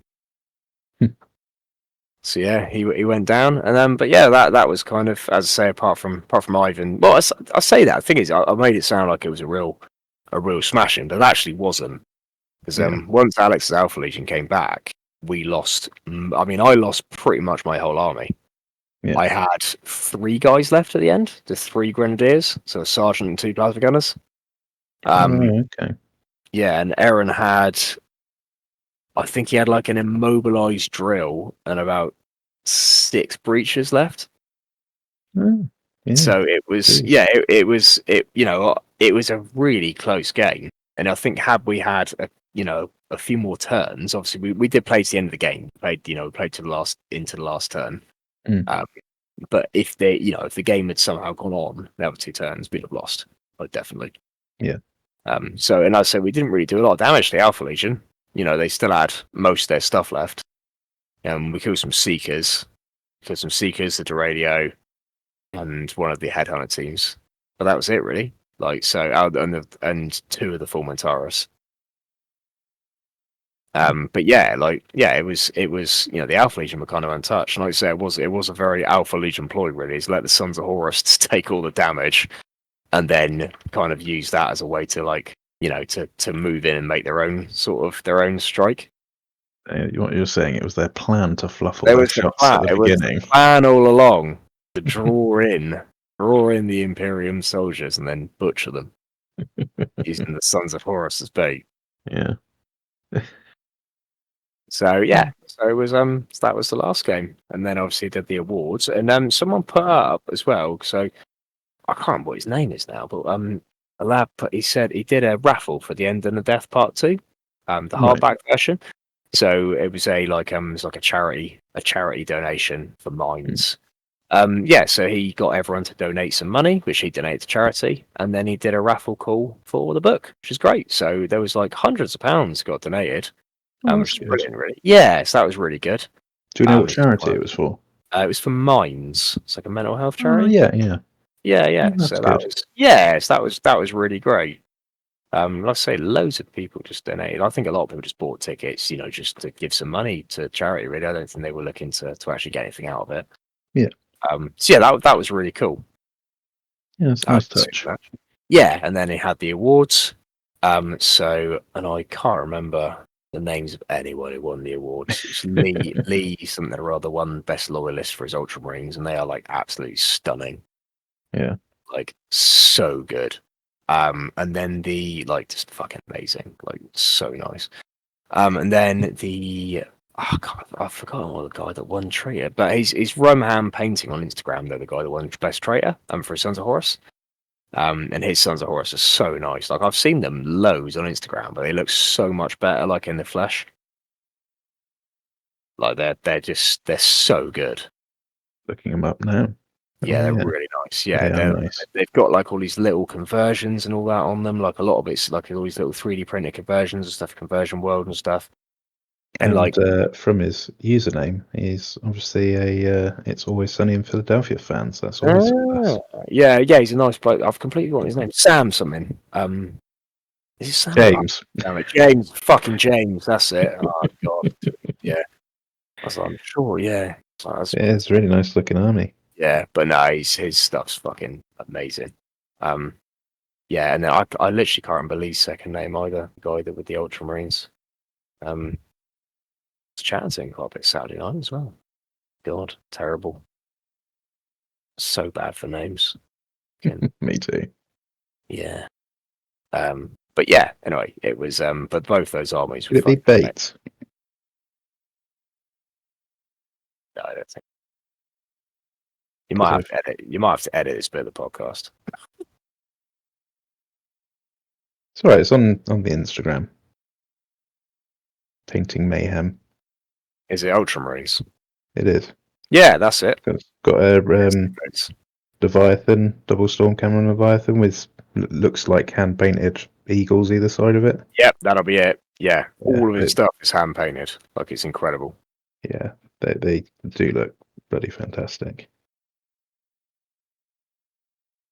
Yeah, that'll be the boys. Yeah, he's painting _ mayhem.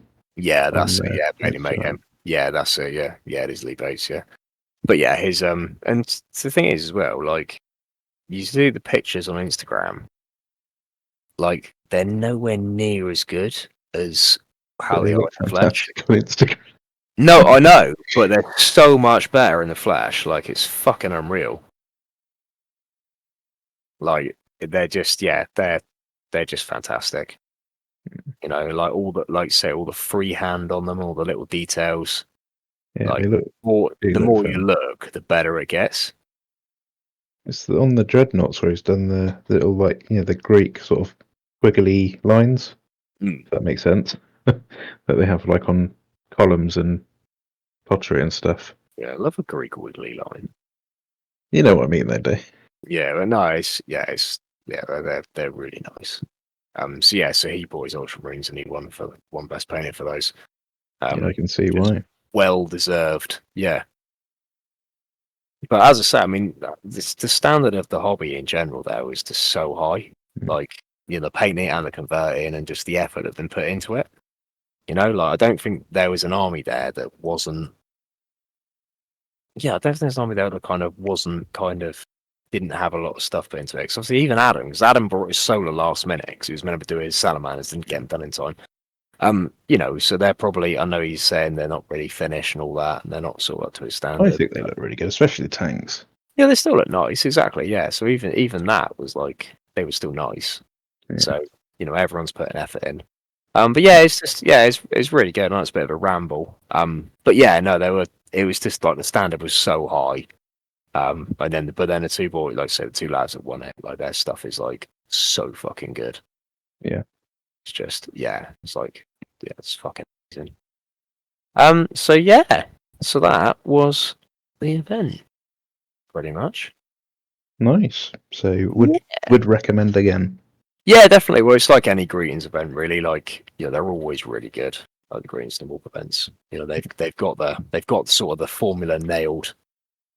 Yeah, I'll have to keep an eye out for future events. Yeah, try. Yeah, it's definitely worth it. It's just a little bit of a trek from down here, but it's worth going. You always have a good time. It's a good crowd of boys up there. It's really good. Very enjoyable. And then I mean, as I say, and then the event as a whole, obviously it's the first one like the Merchant Princelings have run. Yeah. I believe. Well, the first one they've done with greetings anyway. It was quite good. Like as I say, the narrative was, it was narrative, but it kind of wasn't much of a narrative, if you know what I mean. Like it wasn't, you could have easily played without the narrative and you wouldn't have noticed. It was almost like the narrative was there to kind of bump. It felt like it was there as kind of to pad out the missions, if you know what I mean. Yeah. But then the majority of it was through the character building. It was, yeah. I was going to say that. Yeah, the character progression was a really good idea. That was really cool, and that was actually really well done. It's one of the better character progression systems I've seen. Because I've seen a few different events. I've played a few, and some of them are like really convoluted. They end up with they end up with like either really broken or really shit characters. So I've done some where you get really penalised for the character dying or for the character losing the game, and you end up with like these sort of these unusable characters. And then you see a lot of people just starting again or not taking those characters to future events and not taking them to future games and just saying, "Oh, I'm just going to take another guy from scratch because this guy's like broken his legs, so he's moved 3 now or something like that." Or like he stops his unit from being able to do like X action. And that wasn't really in it. Like even the injuries, they weren't bad. So, like if you got killed, you took like an injury. But the injury table wasn't like debilitating. It was just like interesting effects. Okay. Which is really good. So you'd have like a downside and an upside sort of thing. Yeah. So or just like like an effect that wasn't necessarily like just you're fucked and your character's shit. And then all the benefits weren't really overpowered stuff. Like it wasn't like oh, my guy's like brute 6 now. Like there was a lot of different results. There was one that improved your weapons brutal by 1. But that wasn't that was one result on the chart. And again, it wasn't like it just wasn't insane. So I thought the character progression was brilliant. Like that was like really well done. So yeah, that was really cool, and they're on about so they're apparently the next one they do it'll be set in the same system. So hopefully, by the sounds of it, we're going to be able to use our characters again. So I'll probably take Ivan again, and the Imperial, and then Necromunda 26th. So yeah, so that'll be good. So I'll get him some more. I don't know what else he could get, but something fucking cool. Getting the Battle Hardened 7 somehow. I don't even care about Vindicator Demolisher Cannon. Exactly. No, it's only a challenge. He's that Battle Hardened. He's only Battle Hardened. Yeah, he's only Battle Hardened 1 out of a challenge. Oh, okay. So he's there for dueling people. He's there for just slapping people with a las pistol. It's like, bam! Just have him there taking a falchion to the face, like, and what? Yeah, and what come? Zach did our fucking stutter. Right. Yes, it was really good. Yeah, sounds like a good event. Yeah, good, obviously level of hobby with the painting.